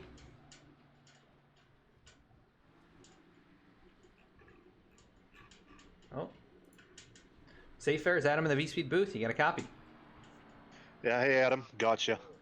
Hey, Safe, it's been all over the place for you here tonight. You got some damage early after what looked to be a very promising start to the event. Kind of unavoidable for you there as they wrecked down the track, but you've been able to get it, repaired somewhat here, and obviously, still keeping it in the fight in the top 20. What do you got here for the rest of the way? Well, I'm trying my best here, Adam. We got significant damage here, about 10 minutes of optional. Got it down now to 5 minutes left. Trying the best as I can to stay ahead of the 4 as I'm battling him and Kevin Cornelius for the last position to get into the playoffs. Try to keep it as clean as I can, fix the damage, and we'll see how we're going to end up tonight. Hopefully we can make it.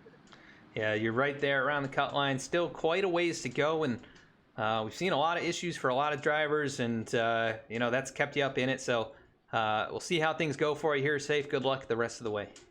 Yeah, thanks, Adam, and enjoy the rest of the race. Thank you. That is Safe Fares, who is still up in contention and outside the cut line, coming in by 5 points. Does have 5 stage wins and very strong races this season. I think really the moment he'll look back on, if things don't go his way tonight, is going to be a moment between himself and I think Eric Lambert earlier in the season, where they both got DQ'd from the race and losing all of those points. But Eric Hutton gets a good restart here. About 8 laps on the tires for most of these drivers up in the front. Some fresher tires on some of the drivers behind. We'll see how many sets they actually have in tonight's race.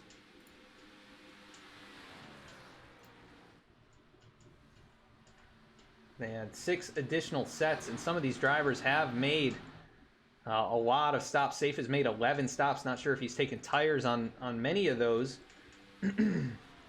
But you only have 6 sets in addition to the ones you start on.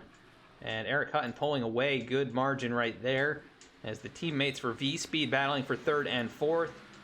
Eric Gallion hanging on to 5th. And look at Dallas Sullivan, Nick Starling still hanging tough up here in the top 10. Timmy Emanuele, very strong run. See, Jeremiah Vincent has risen back into the top 10, but that car obviously very hurt. And you can see it right here on the straightaways as Dennis Faircloth closes right in.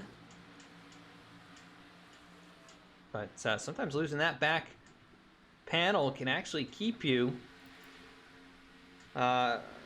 pretty sucked down to the racetrack in the corners. And we'll see a Safe starting to close in on Lane Sulfridge, who is involved in the last wreck. And almost everyone has been involved in something except for drivers up here in the top 5 or so. And even some of them with some pretty heavy damage.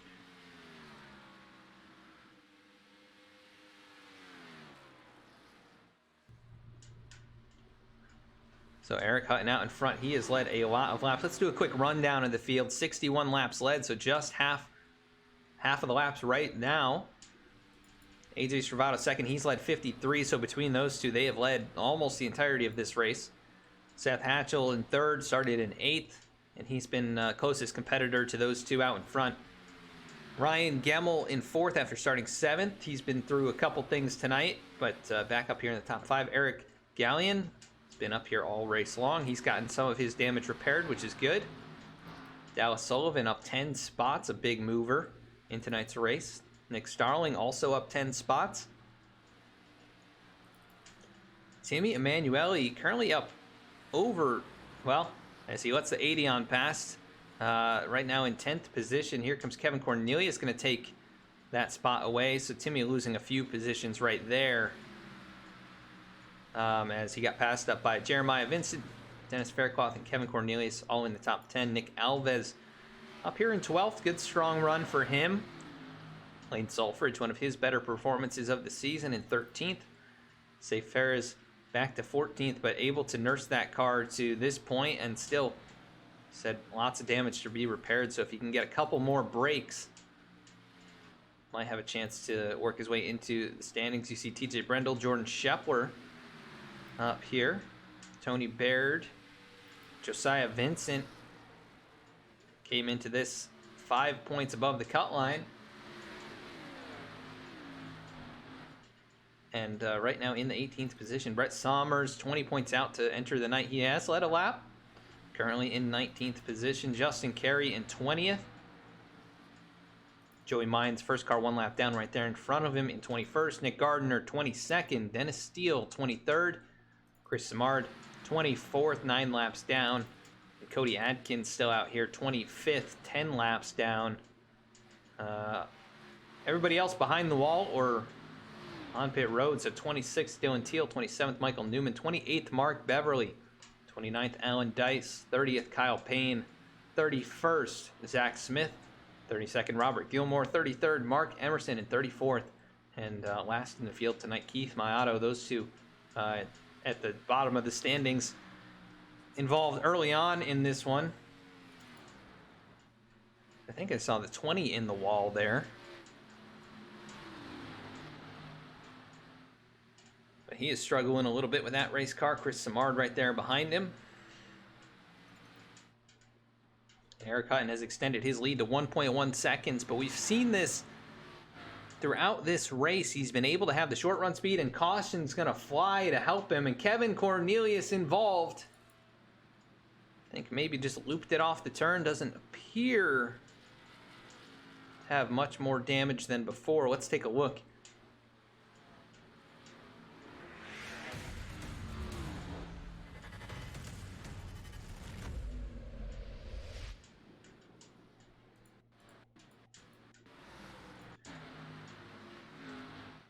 Battling it up with the 9 of Jeremiah Vincent.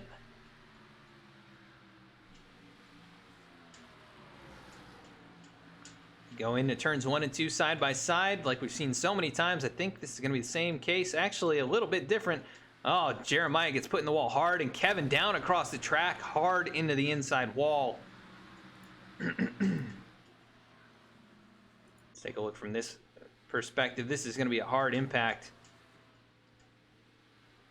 Could very well end Kevin's chances as he drifted up into the 9 car of Jeremiah Vincent, and this is not going to help him either. A couple people it does help, being Safe Ferris,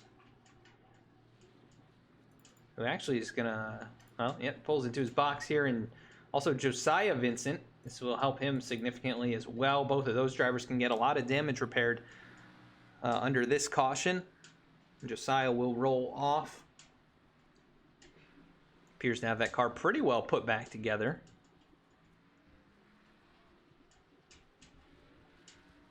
But Safe, he said he had quite a lot of damage to get repaired yet, and he was still up there in the top 15, so that will be interesting as AJ Servato won the battle off pit road, and that puts Eric Hutton back to 2nd. So the 2 dominant cars swapping spots. This could be interesting to see how the 48 does with the clean air. And about 60 laps to go in this race.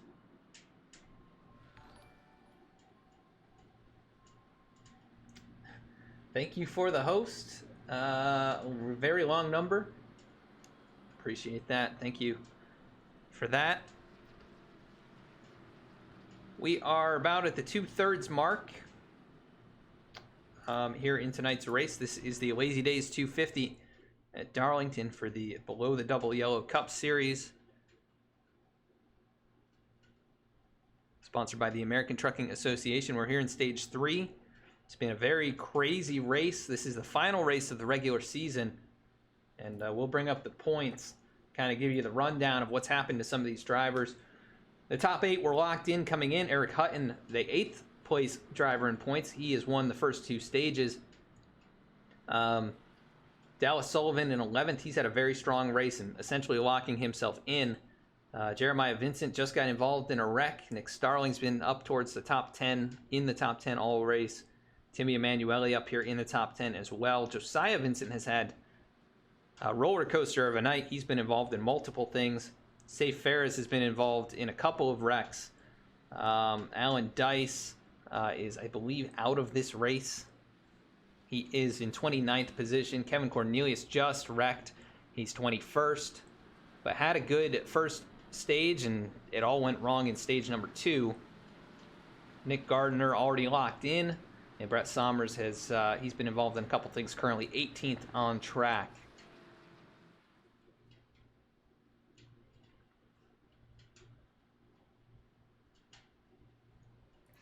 And number 48 of AJ Stravato is your race leader. 4-time winner this season. Looking for another one. And really, Eric Hutton has been the story of the first 2 stages. Stravato led the first 30 laps or so, and then mistake on pit road sent him back to 5th, and now he has finally climbed to the top spot again. And it is dangerous. When that 48 car gets out in front, he often does not let it go. But we've seen some weakness tonight. He did make some mistakes. Good restart by Seth Hatchell, who will get to the inside of Eric Hutton. And the question is, will the 77 lift, or will they go into the corner side by side like this? Seth way down the racetrack. He's going to get loose down there and hang on to it, but that will cost him the 3rd position now as Gilmore will work past. He'll tag the wall, and he'll probably just hand it right back over to Seth. We'll see. As they go down into turn 3, Hatchell looked to the outside, but nowhere to make that move. But Seth has been a bit quicker than Ryan here tonight. The 2 teammates for Team V-Speed. But Ryan has been up here all race long in the top 5, other than a brief moment outside of it.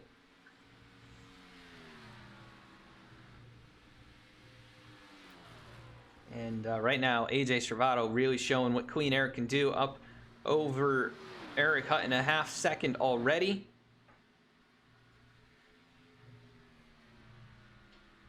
Seth Hatchell back in that 3rd position, already almost 2 seconds back, and he's got some work cut out for him here. 55 to go in this race. It's going to be tough for the driver of the V-Speed Camaro to make it work. We saw Justin Carey tag the wall just now. And really the battle at the cut line is this. Josiah Vincent running 11th has recovered very well, and he'll make a pass to get to 10th over Jordan Shepler. Safe Fair is back here in 16th. He gets around Cody Adkins as there's a car in the wall. That is Tony Baird. That'll give another spot to Safe. Tony, who's I think pretty well locked into the standings, or into the playoffs. Yeah, he really just needs to finish here tonight, and I think the way it's gone, he's essentially locked in. But big damage on that car either way, as Safe will work to 15th. Dallas Sullivan has lost some ground here. He's in 14th spot with a long pit stop. I think that was what happened. But Nick Alves, he had a long stop as well, and he is up here in 13th. Maybe Dallas pitted a lap later. TJ Brendel up here in 12th. Lane Sulfridge in 11th. This could be interesting. The 24 backs out of it, actually. Looked like he was maybe going to go for a pass there. But AJ Stravato has lost a little bit of that margin back to Eric Hutton. It's now just under half a second as they close in on the lap machine of Kevin Cornelius. We've seen his chances to advance disappear just in an instant. And this will pretty much be the nail in the coffin, I think, for Kevin, who really had a promising race going, and just a little mistake, couple mistakes in this race, going to cost him. But nonetheless, very impressive speed early on, and good run in stage 1 will have benefited him, and we'll see how it's not over yet. Things still could shake out a little bit differently, as we've got a battle here. Timmy Emanuele in 8th, trying to hold off Josiah Vincent. Say Ferris. Oh my, big incident right there, nearly going around himself and TJ Brendel side by side. Safe trying to cut down. What a save, though. Little tap of the outside wall, and they both keep it collected. That'll hurt the tires for sure as he falls to, well, battling with the 81 of Cody Adkins, who is many laps down up here with the lap cars. Not exactly sure what he's doing, but 10 laps down for Cody, and he'll let the 44 on past. But safe, he needs a few more spots. He sees Josiah Vincent up here in the top 10. And laps winding down. He's got his car fairly well repaired. He's actually running very good lap times. Competitive with cars that don't have damage like Timmy Emanuele. That'll show you what kind of speed the 4 car would have had if it was clean. But Stravato out in front, 4/10 the margin to Eric Hutton in the 77 car. And they are keeping it fairly equal there. Seth Hatchell is faded back a little bit. We'll see if he finds some long run pace and can reel those two back in. But right now, 2.3 seconds back to the 8 car.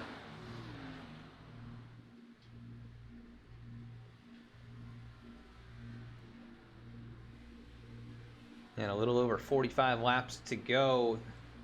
Stravato, if he can win this race, it is going to be a lot of playoff points for him headed into the playoffs. He would enter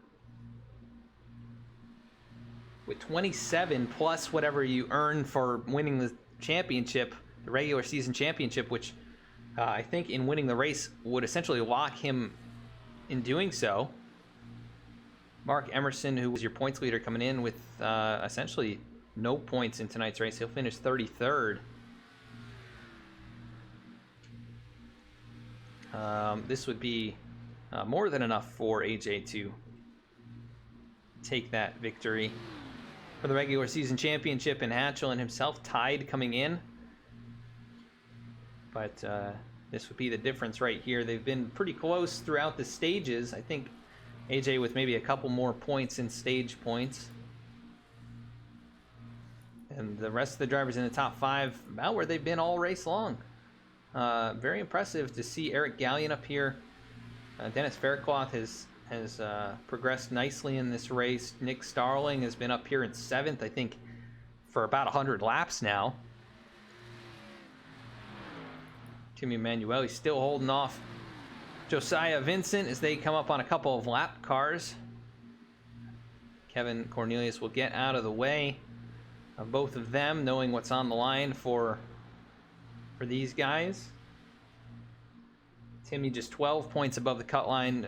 Josiah was 5 points above. Timmy earning a few stage points, or actually rather some points for leading lap. I think he may have earned stage points in stage 2. But this battle for position, safe fair as he's lost some ground.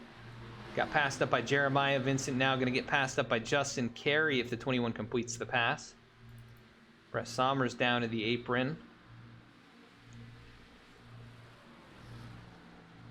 As he tries to navigate that damaged Chevy Camaro around the racetrack. Right now about 21 seconds behind as Joey Mines into the wall hard. He's going to go into the inside wall. And the car will stay pointed in the right direction. No caution for that as he's off the racing surface. But he may just bring it right to pit road after that, as there's a car also in front of him. That is Chris Samard bringing it down the pit lane. Nick Gardner also on pit road. I'm not sure if these guys think they can't make it on fuel, or if they're just realizing that, you know, this is looking like it's going to go green, and they're going to have to make that pit stop at some point. 30 or 40 laps to go, and it is AJ Stravato out in front, extending his lead over second place, which is now up for grabs as Hatchell has found some speed in the 8 car and all over the back bumper of Eric Hutton. Can Hatchell find a way around? That's the hard thing about catching a driver at this racetrack. So easy to pull up to him, but then The racing groove is very narrow. Can Seth make the move down here in 3 and 4? He'll try. 77 kind of running a middle groove there to essentially block the run.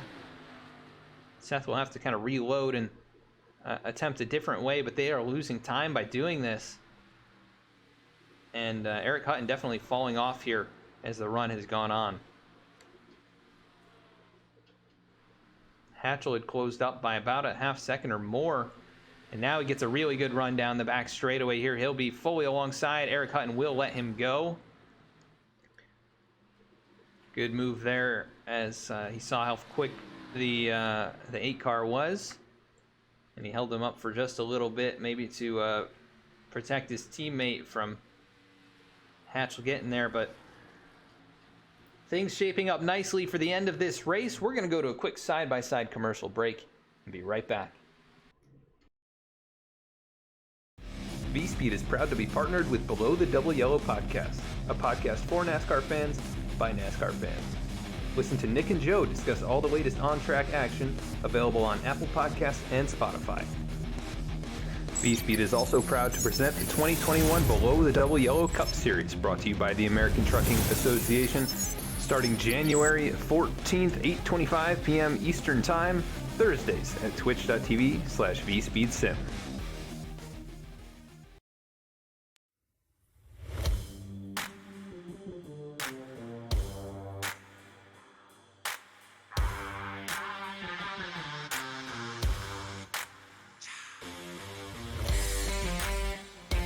Welcome to V-Speed, your home for sim racing excitement, providing dramatic moments from iRacing and beyond.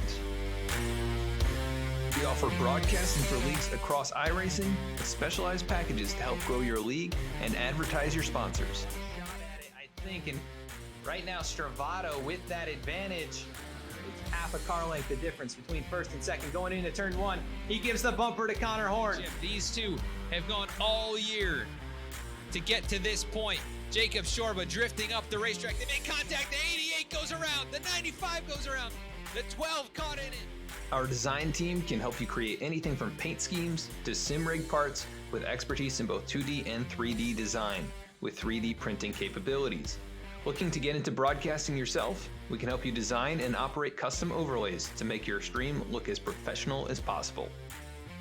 Our team can create and manage custom merchandise sales for you and your team. Check out our shop to see what we have in stock and how we can create some awesome merch for you. Check out our race replays on YouTube or catch us live weekly on Twitch. Visit us at vspeedsim.com to see how we can help you on your iRacing journey. Seth Hatchell starting to track down AJ Stravato, but we just had a very close call for Stravato as the 98 of Tony Baird is about to get put another lap down. He got into the wall right in front of the 48.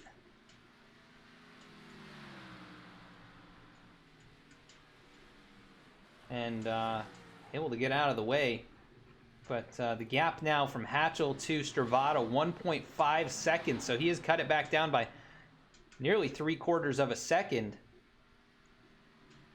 And this race is far from over. Gonna have 30 laps to go, and it appears maybe the 48 has burned up the stuff on that car. And look at this, Safe Fair is fighting for his life to stay on the lead lap. He's gonna have a hard time doing that though with the 48, as quick as he is and Safe as damaged as he is. But definitely not gonna give up as he just looks back down low, but it's not gonna be able to get there, as we do have Kevin Cornelius on pit road. There may be pit stops at some point, and yellow flag does fly. There might be pit stops now. The 71 of Lane Sulfridge around Safe Fairs just got bailed out. He'll get the lucky dog. That is incredible timing. He's got another chance at life. And the 71 going around, that is Lane Sulfridge. What happened here?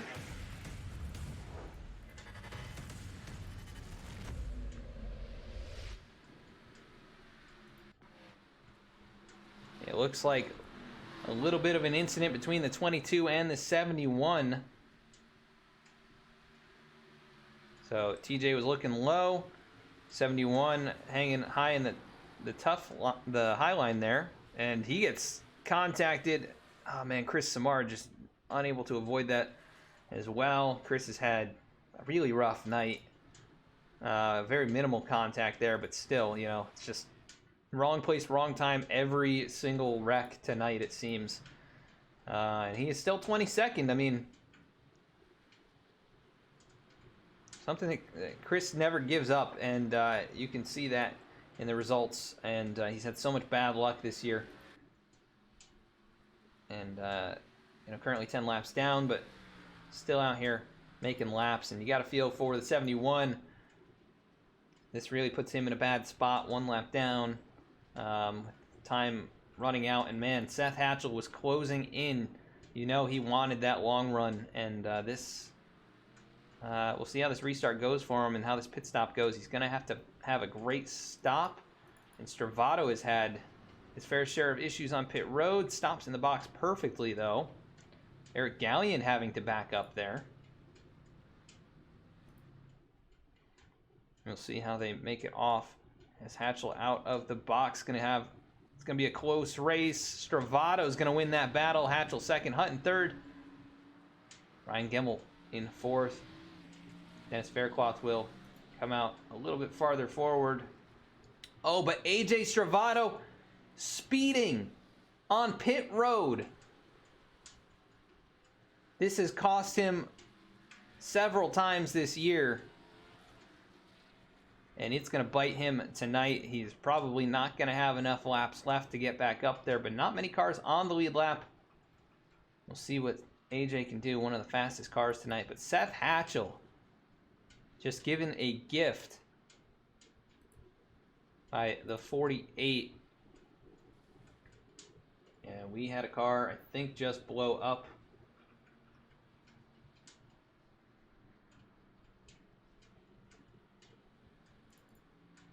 I'm not sure who that was. Safe Ferris did get the lucky dog. It's going to be tough for him. He's got to fight against Josiah Vincent, who's been up here in the top 10 as of late with the damages repaired to that race car.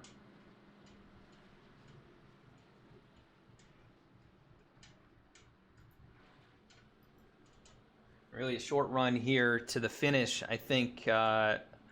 Almost favors, well, definitely favors Josiah in this situation. The only thing that Safe can really hope for is that something goes terribly wrong for the 39 or the 4. Right now he is going to be on the outside of the cut line, and things not looking great for him. Running out of laps to make it happen. Eric Hutton's going to be in a good position here. He has led 69 laps tonight and one of the fastest drivers on the short run, if not the fastest.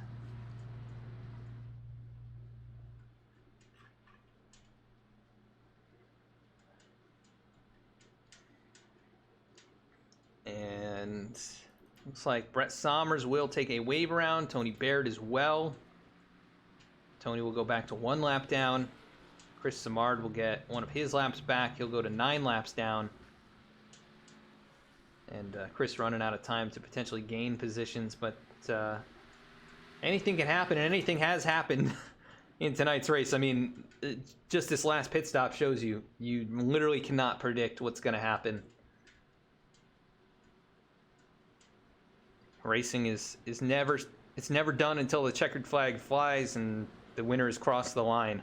And even then, in real life, you never know, because they could fail inspection or something like that. But man, Stravato is going to have his work cut out for him. He'll restart from 12th, which actually is not as far back as I expected, but you know, it's obviously 11 positions back from where he would have been if he had not been speeding. But Hatchell with a great pit stop really challenged him there at the pit road exit, and good restart for him. Good restart really for the 77. Ryan Gemmel could get to the inside, but he's going to step back in line behind the 77 of Hutton. And this is going to be very interesting here. 25 laps to go. Everybody single filed out. Seth Hatchell with the clean air, and we've got a car spinning farther back. That's Jordan Shepler. He's going to get nailed by the 22 of TJ Brendel. And Safe Ferris, his night's over. That's it for Safe Ferris's shot at making it into the playoffs. That car, I think the engine has expired. He can't get it fired back up. As far as I can tell, he might get a push here. But Safe Ferris, he fought all race long, try and stay in contention, and the new smoke here in iRacing, I think, really caught him up there, not really able to see what happened in front of him. Is the 22 of TJ Brendel. See what he saw. Just, man, what a hit. Didn't even lift. And then Safe Ferris and Tony Baird both making big contact there. What happened with Jordan Shepler to start all this? Oh, man, that is a big hit. You got AJ Stravato right there behind him. He gets loose. No, I don't think there's any contact there. Trying to save it. And man, what an impact. And then Safe Ferris in the smoke, just cannot turn out of the way in time. And that is painful to watch. And the 13, man, he got hit hard twice in this. Look at that hit first. And then spinning around right here in the middle of the track. Man. And then TJ Brendel, he went for the carousel ride here at the end of this one, getting hit by Tony Baird.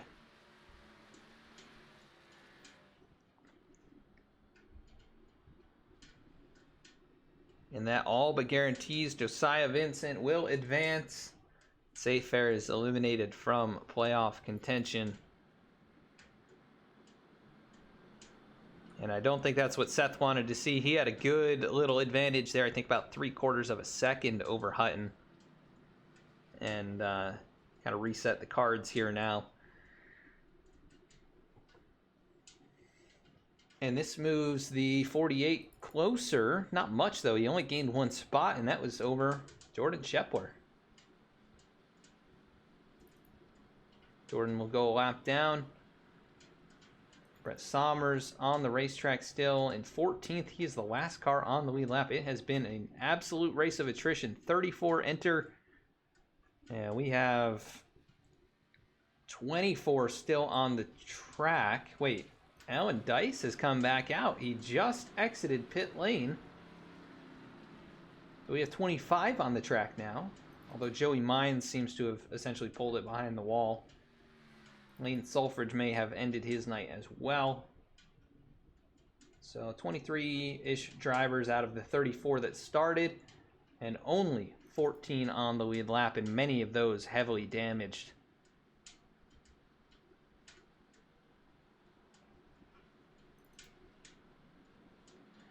We're going to go to another quick commercial break after our most recent caution, the 12th of the night, with 12 lead changes, and we will be right back. Hey, honey. It's happening. The baby's coming. Okay, I'm on the way. Hey, buddy. You ready for the big game? You're gonna be there, right, Dad? Pal, you can count on me. I wouldn't miss it for the world. Hey, honey, Josh's flight landed early. He'll be about 6:30. Can you make it? Okay. I'm on my way. We've got total gridlock out there this afternoon. The average American spends over 40 hours a year, nearly 2 full days, stuck in traffic on our broken roads and bridges, while our lives move full speed ahead. It doesn't have to be this way. Where is he? Husband's on his way. It's time for Washington to get America moving again by finally funding our country's infrastructure. Where's Mom?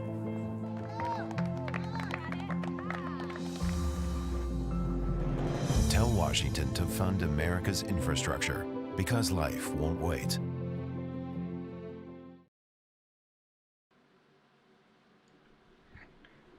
Back on the racetrack now. It is Seth Hatchell.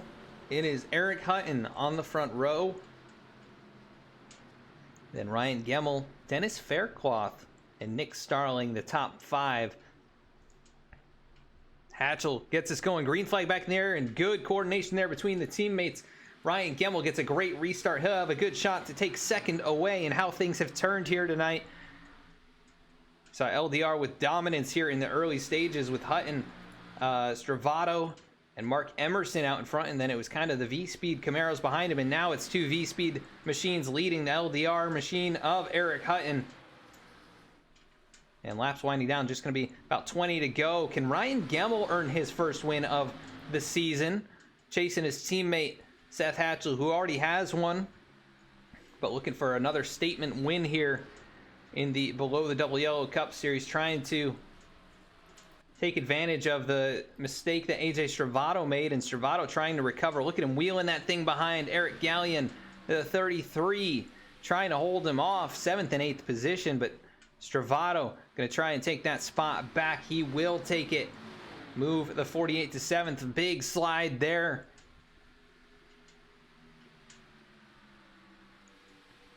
One driver who's faded a little bit, but has a pretty good race going. Timmy Emanuele in 10th. Right here between the Vincent brothers. Josiah Vincent in 9th. Jeremiah in 11th.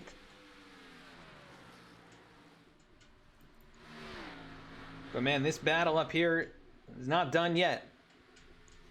As laps quick off, Seth Hatchell now takes lap 173. He's got 3 or 4 car lengths in hand over his teammate Ryan Gemmel, maybe even more than that. And then a few more back to Eric Hutton, who has been so good on these short runs, especially with clean air.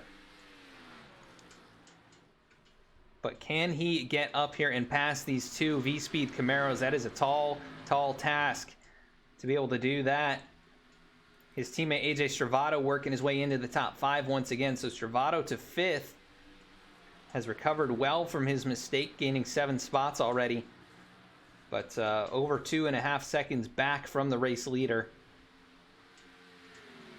We'll see what kind of speed he has. Going to try and track down Dennis Faircloth first, who really would have, I think, his best performance of the season on one of these non-super speedways or non-road courses.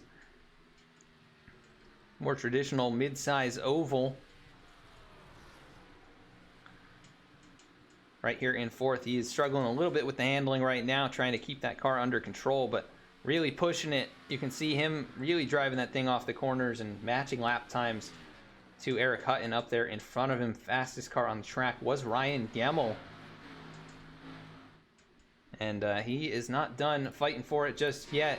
Just a few car lengths behind his teammate.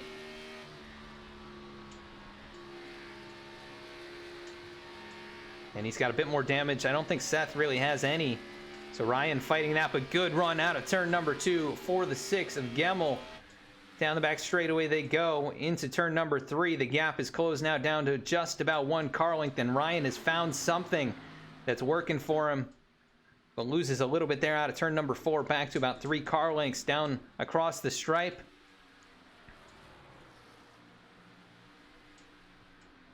Battle between teammates for the race win, as Eric Hutton a little bit farther back, not yet out of sight from these two. And his teammate AJ Stravato has moved to 4th. He's gotten past Dennis Faircloth. And the 80 will try and hang on to a top 5 spot. He's got Dallas Sullivan tracking him down pretty quickly. And Nick Starling not too far back there either. Those two 6th and 7th. But Stravato has chopped into the race lead. It was 2.5. Now it's down to 1.8 back to the 48. And just maybe going to run out of time. He's got 3 cars to pass to get to the lead. And you know how hard he can drive this thing and how loose he can drive a race car. But this is what it's going to look like out the nose. It's actually not as much as you might think, but as long as those 2 out in front don't make any mistakes, it's going to be very tough for Stravato to get up there and also pass them.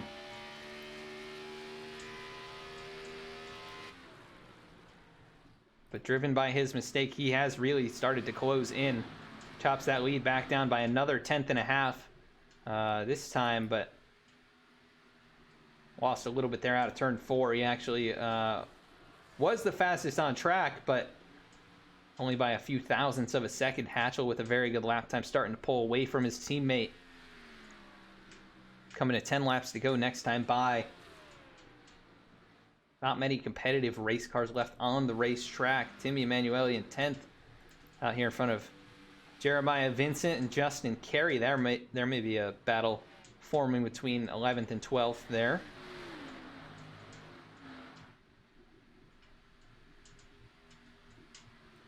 And again, Dennis Faircloth, he's not too far out in front of Dallas Sullivan, who's surely looking at possibly getting a top 5. Look at the run there down the backstretch. The 80 got loose. Here comes Dallas Sullivan. He'll take 5th spot away into turn number 3. He'll clear that 80 car. So Dennis Faircloth just hanging on for dear life right now. Those tires are gone on that car. He's really struggling with it. But AJ Stravato has passed his teammate for 3rd. The gap increases now, though. I think Hutton made a mistake. What happened here? No real mistake. I think he might have just let Stravato pass. And that is the case. He let him by into turn number 1, and now Stravato has a line of sight up to Ryan Gemmel. But that's 1.2 seconds alone, and then another second up to Hatchell.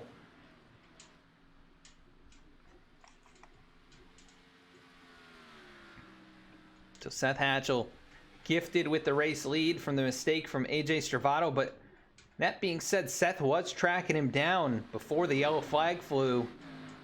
Nearly won the battle off pit road, and in doing so, put the pressure on that 48 car and uncharacteristic. Well, the speeding penalties have been more of the mistake that Stravato makes. Not really as many, no mistakes really on the racetrack that, I can note.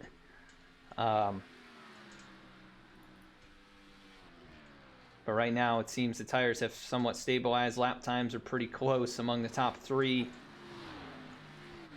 Gemmel, I think, a little bit down on speed on the straightaways with the right side damage. That time by, he lost about 1.5 tenths to Stravato. And a little over 2.5 tenths to Seth Hatchell, who is pulling away. Looking for his 2nd victory of the season. He ended up with a couple last year. He opened the season with 1. And how things have changed here. He could go on to win the regular season championship if things shake out as they are.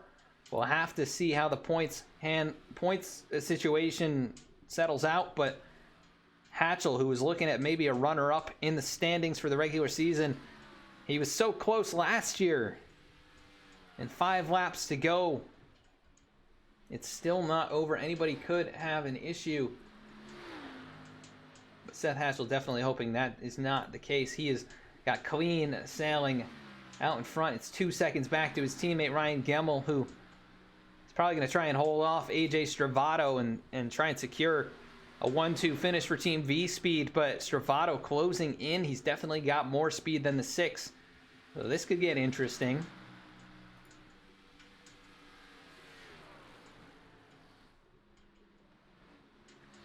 As that gap now narrows down to about 3 car lengths. Coming to 3 laps to go. Look at the big slide there. That's going to hurt the 48's momentum. He's in that dirty air from the 6 of Gemmel. But consistently, he's been a bit faster. I think he's just worn out his stuff trying to get from 12th up to where he is. And Seth Hatchell, he's had clean air for this last run. He was good. Solid on the short runs all race long, and then whenever we get a chance to have a green flag run, a long run, he was definitely one of the fastest, if not the fastest, on the speedway. Now 2 laps to go for Seth Hatchell. A battle of attrition here among this field, and right now Seth Hatchell leads Ryan Gemmel over AJ Stravato, Eric Hutton, Dallas Sullivan, the top 5, and coming out of turn number 4, it's going to be a white flag moment for Seth Hatchell. White flag in the air.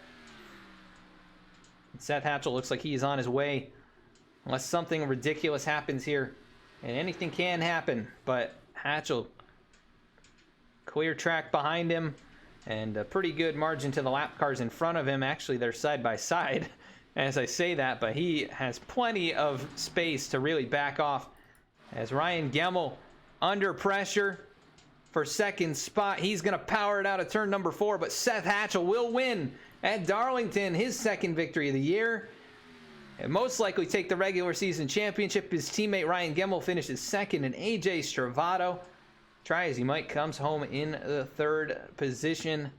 A good recovery, but not quite enough to get back up there and win this thing. Seth Hatchell, what a drive there late in this race. He'll get congratulatory bumps from both his teammate and the 48 of AJ Stravato. These guys big competitors on the racetrack, but show respect to each other as the 48. Oh man, he turned on the pit lane and there was Dallas Sullivan. Said, surprise. He'll get a big bump here from Eric Gallion as well, or congratulatory wave by as he's getting ready to burn it down. Seth Hatchell will win at Darlington. And congratulations to Seth, surviving the chaos, the melee here tonight. Leads 29 laps after starting in 8th. And must be lucky number 8. Tonight he comes home your race winner. We'll be right back with your post-race interviews.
V-Speed is proud to be partnered with Below the Double Yellow podcast, a podcast for NASCAR fans by NASCAR fans.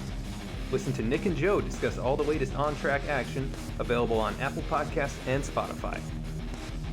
V-Speed is also proud to present the 2021 Below the Double Yellow Cup Series, brought to you by the American Trucking Association, starting January 14th, 8:25 p.m. Eastern Time, Thursdays at twitch.tv/VSpeedSim. Hey, honey. It's happening. The baby's coming. Okay, I'm on the way. Hey, buddy. You ready for the big game? You're gonna be there, right, Dad? Pal, you can count on me. I wouldn't miss it for the world. Hey, honey, Josh's flight landed early. He'll be about 6:30. Can you make it? Okay. I'm I'm on my way. We've got total gridlock out there this afternoon. The average American spends over 40 hours a year, nearly 2 full days, stuck in traffic on our broken roads and bridges, while our lives move full speed ahead.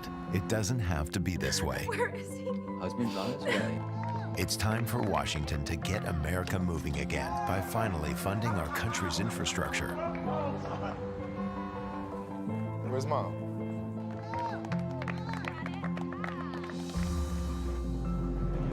Tell Washington to fund America's infrastructure, because life won't wait.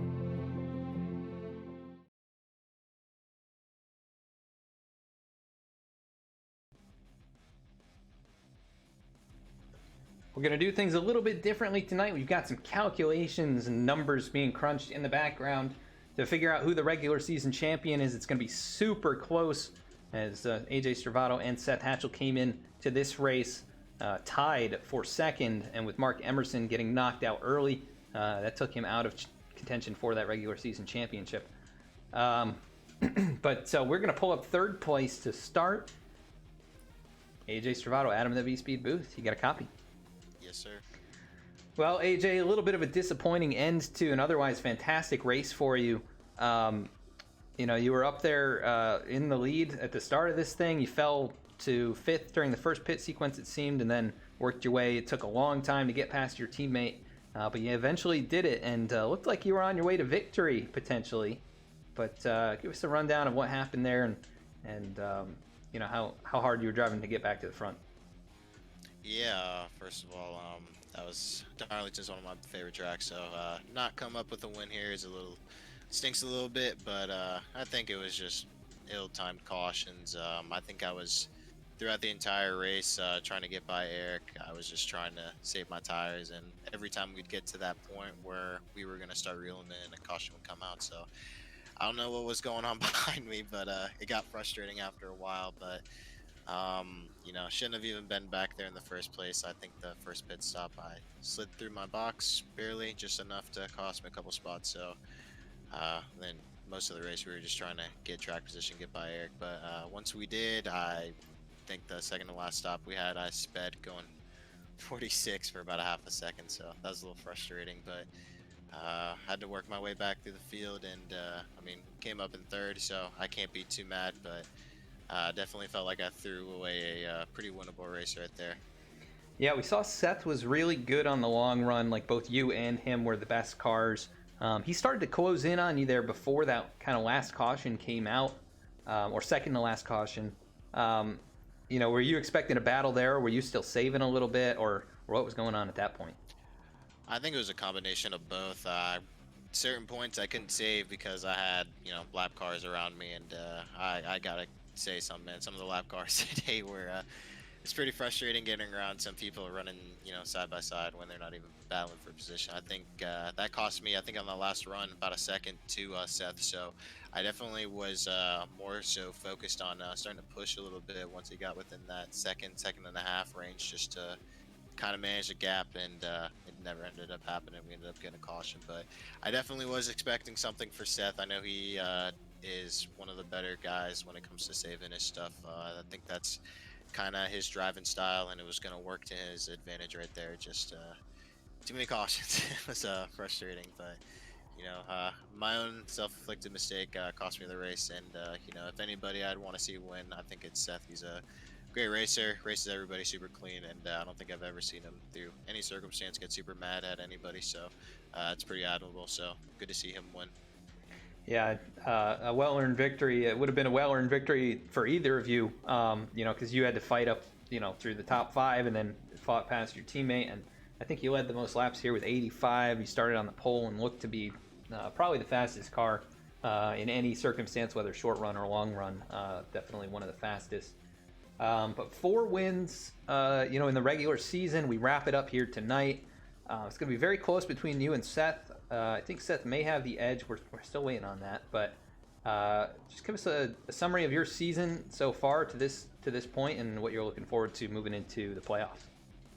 I think it's either been a run top 3 or win or get wrecked. So I think I've definitely thrown away a couple very winnable races just by either my own stupidity like tonight or just getting off sequence and on the wrong strategy. So we got a couple good tracks coming up, I think, moving forward. I know we have the All-Star race next weekend, so that'll be fun. But I know we have Michigan coming up, and I love Michigan.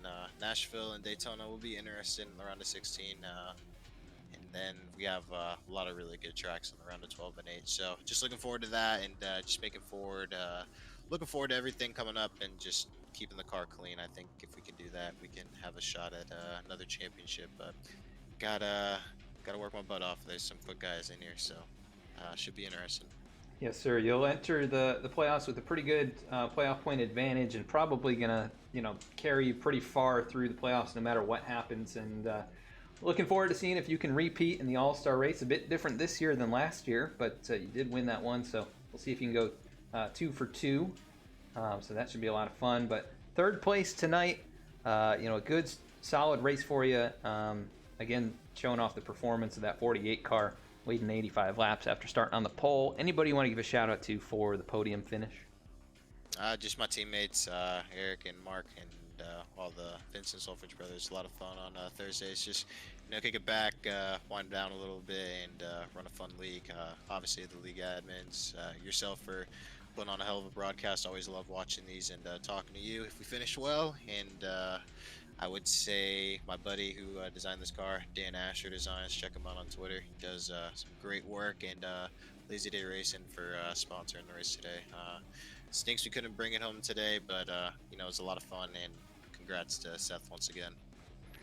Yes, sir, and always a pleasure talking to you as well, and we do it quite often, I think nearly every week, so congrats on another great run here, AJ, and we'll see how things shake out in the points, but either way, great regular season, and we'll catch you at the All-Star race. Looking forward to it, man. Hopefully I can talk to you a little bit more on Wednesdays. I can put some races together, man. It's a lot of competition on one day, too. Good talking to you, man. Yeah, I'm looking forward to that. All right, thanks, AJ. All right, brother. All right, that was your third place finisher, AJ Stravato. We're going to pull up second place driver for Team V Speed. Let's see if we can get Ryan up here in the booth. Actually, I'm going to do something very quickly and just figure out if we've got feedback on the champion for the regular season. I'll jump back down in with these guys for a moment.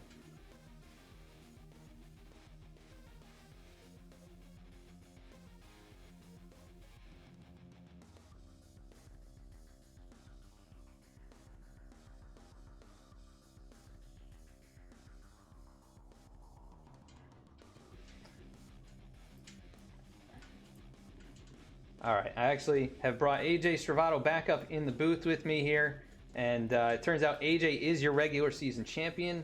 So, congrats on that. I think there's a nice little prize that goes with that. So, maybe that changes your perspective on how things have gone this season. Obviously, very successful, and I think you won it last year too, right? Headed into.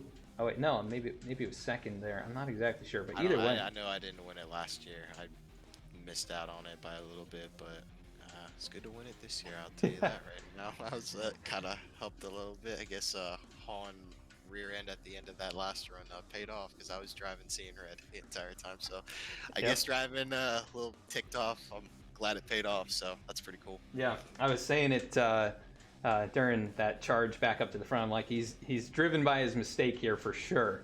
You never want to see one slip away, especially in that fashion. But 3 points, man, that's as close as it gets. Seth did everything he could to try and win it here tonight. So definitely a strong year, and congrats on that. Just wanted to let the viewers all know that you won that, and we weren't totally sure, but got that confirmation. So congrats, AJ. Thank you, man. I appreciate it. All right, that was AJ Stravato. Once again, third place finisher here tonight and regular season champion. We'll pull up Ryan Gemmel now. A little bit of confusion shuffling there. Weren't exactly sure what was the situation. Ryan Gemmel, Adam in the V-Speed booth. You got a copy? Yeah, I got you, Adam. Well, Ryan, a runner-up finish for you here tonight. You're up there in contention all race long, and man, it was a race of attrition out there, but I think you kept yourself clean of most of it. And nice strong run for you here to wrap up the regular season. How are you feeling about the finish and and running solidly here at Darlington. I mean, I absolutely had nothing for Seth there at the end. No question about it. He was by far the fastest guy on a long run there, even though he didn't really find the front until the end. There was no competing, so congrats to Seth on the win there. Yeah, tonight just seemed like you almost had to be lucky, more so than fast, just to get through some of the stuff. I definitely hit the wall my fair share of time, especially through 3 and 4, but I was able to stay out of most of the big stuff and stayed fairly clean, and it ended up working out at the end. So yeah, definitely a strong performance. I think you were pretty much fourth, all race after Keith and Mark got into it there in the early going. Yeah. I think you basically ran fourth all race long until AJ made his mistake. You got around Eric as well. Come out of here in second. You came into the race fourth in points. I think you'll end up third. So, the top 3 in the standings end up finishing top 3 here in the race. Very interesting. But yeah, how are you feeling about your performance so far this season? I know you haven't gotten a win yet, but you've been pretty close here, as of late, and a lot of strong performances. I think for the most part, I mean, the season as a whole, momentum's on my side going into the playoffs. I think, Richmond and Talladega definitely did not go my way. I ended up getting caught up in some stuff there, but I want to say I've finished in the top 10, 8 races out of the 10 regular season. I think somewhere around there, 7, 8. So, I mean, I've been up there. I've had opportunities to win. I've had a couple get away from me, so I'm just hoping once the playoffs hit, we can close out on a few and find ourselves in Phoenix racing for a championship. Yeah, it looks like you end the season with 5 top 5, or the regular season 5 top 5s, 8 top 10s. So definitely really good. That's the second most top 10s behind your teammate Seth Hatchell, who's got 9. You two, obviously, extremely consistent. Seth with a couple more top 5s and the 2 wins now. But I mean, you guys have been right there, neck and neck, a lot of the season. So got to give you big props for your performance this season. Also sticking it out in some of these where things haven't gone your way. Come home, second here tonight after starting in 7th, up there in contention. We head to iRacing Super Speedway for the All-Star race, which should be fun. What are your thoughts on that? We're going to see what happens. It's going to be fun. A little more laid back. Not really going to be worrying about too much. Just kind of a bragging rights deal. So I don't know, go try and snag a win next week. But I'd much rather trade the win next week for a handful of them in the playoffs. So yeah, and like you said, maybe some momentum shifting here with this run. Hopefully things start to go a little bit better. I think there's a few tracks in there that are pretty well in your wheelhouse, so we'll see how things go for you. But second place tonight, right there behind your teammate, V-Speed 1-2. Anybody want to give a shout out to? Yeah, shout out to American Trucking Association for putting on the league, Lazy Dayz Racing for sponsoring the race tonight, you for doing as good as you do up in the broadcast booth week in and week out. So, and all the fans that came out to watch tonight. And my V-Speed teammates. Forget them. So awesome, Ryan. Well, congrats on the good run here, and look forward to seeing what you can do next week in the All-Star race and moving forward in the playoffs. Yep. Thanks, Adam. All right, that is Ryan Gemmel, second place finisher, as we are going to go to race winner Seth Hatchell. Adam in the V-Speed booth. You got a copy? Yes, sir. Well, Seth, you got gifted late in this one, and man, you took advantage of it. But you were so good tonight on the long runs, not quite as strong on those short runs, but once the car came to you, it seemed like, man, there was nobody as quick as you, and ultimately it worked out here in the very end. You lead the last 29 laps and drive away for the victory. You're second of the season. You cap off the regular season with the win after starting it with a win. How does it feel to get the win here tonight and some momentum headed into the playoffs? It feels great. This is by far one of my favorite tracks, maybe my most favorite track, just because of how difficult it is to drive. And so I came in here tonight just trying to make sure I made no mistakes, just not hit anything, don't ever hit the wall, don't hit another driver, and hope we got some long runs. I knew that was going to play into my wheelhouse. My tire wear was looking pretty good through practice, and we were getting cautions here or there and just not quite long enough for me to start making time on guys. Running second or third about all night, and then unfortunately AJ sped down pit road there towards the end, and that was all I needed. I was definitely counting Ryan down there on the restarts, make sure he was getting by the 77, because the 77 was insanely quick tonight. But overall, just really excited. It's a shame that last run couldn't have stayed green, because I was making the top and 3 and 4 work really well. I'd been sort of conservative down there all night, but when we were getting down there towards the end, I was really rolling through there again, sometimes a 10th or 2 a lap, but ended up working out. Yeah, and we saw you closing that gap. It was, I think, like 2.5 seconds, and you cut it down to about 1.5, and it was still shrinking as you guys worked through lap traffic. You were closing that up, so it would have definitely been an interesting battle if you were to get up there and fight for it on the old tires too. But 2 wins this season. You're going to end up second in the regular season points by just 3 points. You miss out on the championship, but man, a good year for you. You've had, I think you have the most top 10s and maybe even the most top 5s of anyone, just not not all the wins that AJ has had, but some serious momentum, and tied for second most wins in the regular season. So how does it feel to work through the season as you have and take that momentum into the playoffs? It feels great. My results have definitely been better than last year, and I think the competition's even more tough this year. So I'd like to think that means a lot of my practice has been paying off. Obviously AJ's the favorite heading into the chase here, but I didn't get even my first win till the chase last year, so this sort of momentum is good. I think me and some of my teammates have a pretty decent shot at going for the championship this year. Yeah, we were saying you had 2 victories last season, but they came much later, and you capped it off. You got 2 here in the regular season, so definitely ahead of the curve here, and so it's exciting to see you taking advantage of these opportunities, especially late in these races where you've had them to go up there and challenge for these wins. Consistency is paying off. It's definitely showing. The improvement year over year is still there. So congrats on the win. Tonight you'll lead 29 laps after starting in lucky number 8 position here tonight. And anybody you want to give a shout out to before we let you go? Yeah, I want to thank you, Adam, for doing a great job for the broadcast, letting my friends and family watch, and of course I go back after the race and watch. It's great viewing. Got to thank tonight's sponsor, Dayz Racing, and all the league sponsors for helping us put on these great races and giving some incentive for these races and the championship. Got to thank Nick, all the admins here, all the drivers, and my team V-Speed. Awesome, Seth. Well, once again, congrats, and we'll catch you next week in a pretty fun one at iRacing Super Speedway for the All-Star race. So go celebrate, and we'll catch you then. Sounds good. Thank you. All right.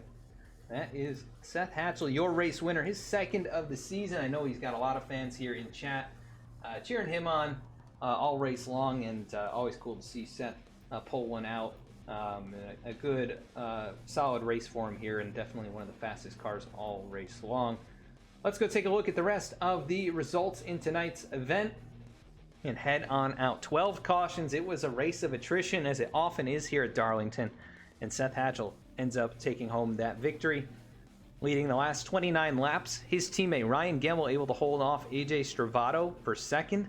Stravato will come home in third after the late mistake on pit road. Fourth was Eric Hutton. Very good car tonight. He finished he won both stages. He finishes fourth in the race. Just things didn't quite go his way late in the pit cycles. But either way, a very good race for the 77, and that'll encourage him, I think, moving forward into the playoffs. Dallas Sullivan, with potentially his best run of the season, finishes in fifth. Sixth was Dennis Faircloth. I don't know if I said Dennis Sullivan, Dallas Sullivan, and then Dennis Faircloth. Nick Starling finishes seventh and cementing himself into the playoffs. Eric Gallion, good run in eighth. Josiah Vincent able to recover from early chaos. He finishes ninth and will make his way into the playoffs as well. Timmy Emanuele also securing with the top 10 here tonight. Finishing 11th was Jeremiah Vincent, who secures his spot. Justin Carey finishes in 12th. Nick Alves 13th. Brett Somers 14th. Jordan Shepler 15th. Tony Baird 16th, Dennis Steele 17th, Kevin Cornelius, who had such a good race going, ends up 18th, and he'll end up just a little bit short of making it in with an 18th place run. Chris Samard toughs it out. He finishes in the top 20 and 19th after heavy impact early on, and Cody Adkins rounds out the top 20. I believe last of the drivers potentially even running in this race. 21st, TJ Brendel. 22nd, Safe Ferris, who looked like he was going to be able to recover and maybe advance at different portions of this race. Gets involved late and finishes 22nd. 23rd was the 71 of Lane Sulfurs. 24th, Joey Mines. 25th, Nick Gardner. 26th, Alan Dayz. 27th, Dylan Teal. 28th, Michael Newman. 29th, Mark Beverly. And rounding out the top 30 was Kyle Payne. 31st, Zach Smith. 32nd, Robert Gilmore. 33rd, Mark Emerson. And rounding out the field here, Keith Mayato in 34th position. Both himself and Mark Emerson involved in an early wreck. We've seen those drivers have some issues throughout the year. We'll see if it carries over into the playoffs. Some interesting storylines going to be the case as we move towards the playoffs. And we'll announce the top 16 in a post over on our social media. Check it out. Facebook or Twitter, you'll see what we have to share throughout the week. You can also find us right here on Twitch, Wednesdays and Thursdays. We'll be back next Wednesday with the Virtual Racing League. And next Thursday, right back here with the All-Star Race for the Below the Double Yellow Cup Series. You can also find race replays on YouTube. And you can check out what we have to offer on our website at vspeedsim.com. Thank you all so much for tuning in tonight. Very long broadcast, but hopefully it was worth it, and appreciate everyone who stuck around and watched to the conclusion of this race. A very fun finish. So thank you so much. We'll see who we can jump in with. We're going to jump in with David Schildhouse, who I think may be spotting for a driver here tonight in the Coke Series or in a special event. So we'll jump in with him. Thank you and have a great night.